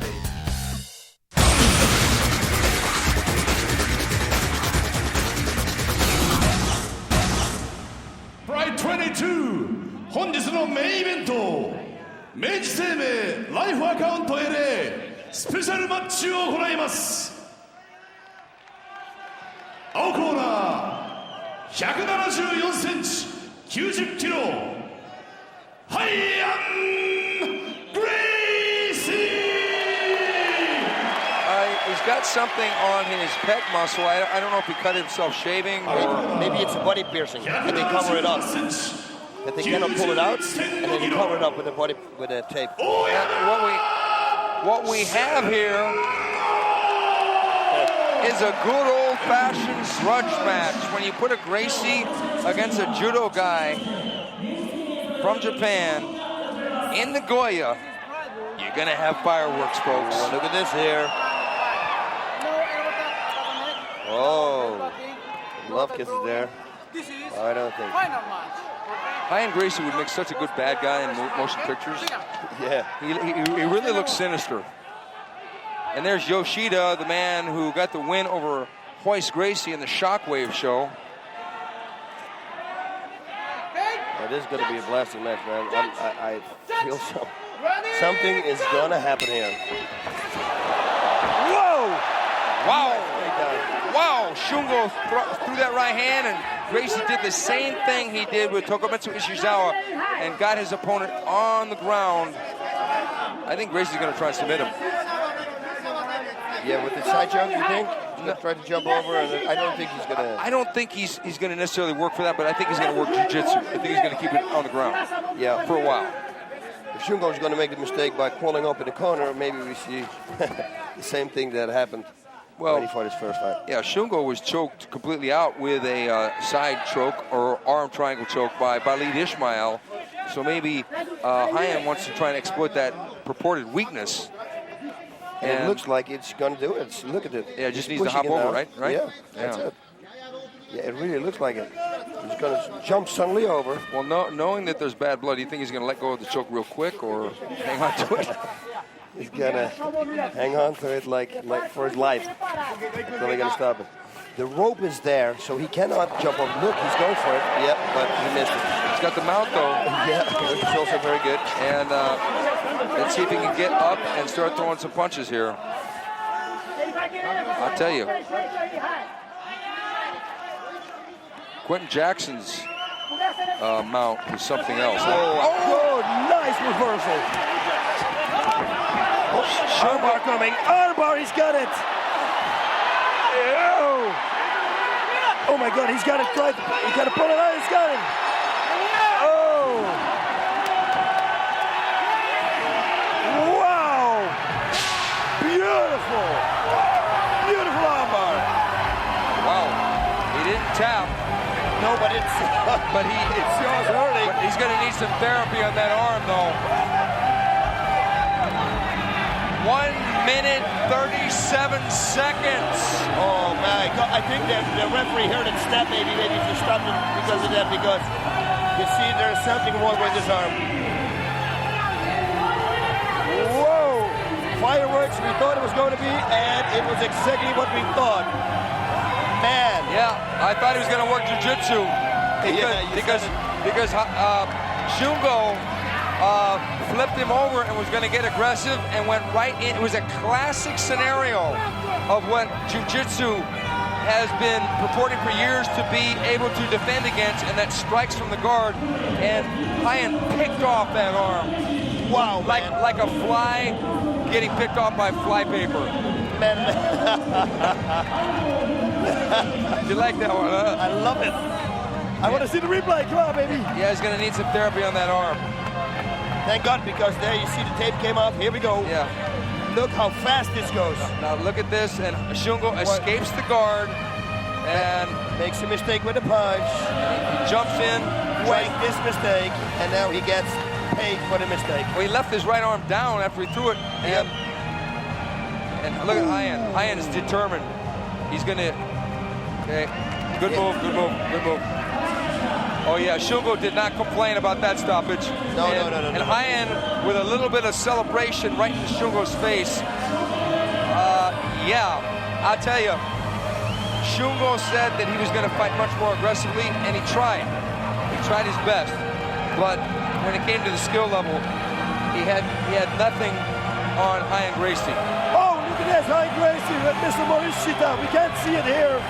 We cannot see it, but they got to show it to us. He's lifting up the president. Now he's putting him down, and now it's too late. Ryan Gracie lifted up the president of Dream Stage Entertainment in celebration. I'm sure that took Mr. Morishita by surprise. Oh my God, here we go. Look at this. The right straight, 1, 2, 3, right straight coming up, bang. Oh, but I cut your arm now. And he caught his arm. It was classic jiu-jitsu. And look at Shungo screaming in pain. The fight was over right there before he flipped over on his belly, really. Yeah. And Ryan really wanted to make a statement here to Shungo for perceived bad blood between the two. Wow. Ryan Gracie. I mean, now, so what's next for Ryan Gracie? I don't know. We got a lot of options right now because he's there with the 190, 200 pounds. So we got everybody to 200 pounds. Let's put him against, you name it. I don't want to put him against Quinton Jackson. No, that's too much weight difference. But he almost did that body pick, which the people in America didn't see with Mr. Morishita. Like Quinton Jackson did with Igor Vovchanchyn. Now, bringing that word up, Quinton Jackson. I would like to say a star is born, but in some ways, the first time Quinton Jackson ever appeared in Pride, he lost to Sakuraba, but a star was born then. But now, he is peaking at the right moment when he fought Vovchanchyn. He thoroughly dominated Igor Vovchanchyn, a fresh Igor Vovchanchyn. It was a star-making performance by Rampage. Rampage, I have no words. He went to K1, fight somebody on K1 rules, knocks that guy out. He's doing it all. He's slamming everybody down. He wins by body slams. He tells the people that he's going to do it, but nobody can stop him. What is next for him? Who can stop this guy? I'll tell you what. It depends on what kind of weight he wants to fight at. Does he want to drop down to 205? He'd give Vandalay Silva one hell of a fight. If he stays at 235, he's going to have problems with Nogueira, to be sure. But in some ways, Quinton Jackson is a miniature Bob Sapp. He is unbelievable strong. Unbelievable strong. And congratulations. That was beautiful armbar. Excelente. You were very Congratulations, Enzo. Congratulations, guys. Wow. What a night of action. Mario Sperry looked phenomenal. These Brazilians, what can you say about the Brazilian fighters? They are dominating the sport right now. Especially Mario Sperry coming back with kicks and punches and setting everything up. Oh, you got my leg trap? Let's start punching you and then escape that leg. He was unbelievable, phenomenal. I have no words. Mario Sperry. Now, speaking of Brazilian fighters, we have two champions in Pride. We have the Pride heavyweight champion, that's Minotauro Nogueira. We have Vandalay Silva, who is the middleweight champion. So we're going to see if these guys are going to be stepping in the ring in November, and I mean November 24th. It's going to be Championship Chaos 2, coming to you live on tape delay broadcast. Set your VCRs or watch it with us. We're going to be here, Bas Rutten and El Guapo, Stephen Quadros. This has been Beasts from the East, number 2 from Nagoya, and it's been a pleasure to serve you once again. Arigato gozaimasu. Sayonara! Sayonara! Sayonara! Sayonara! Sayonara! Oh.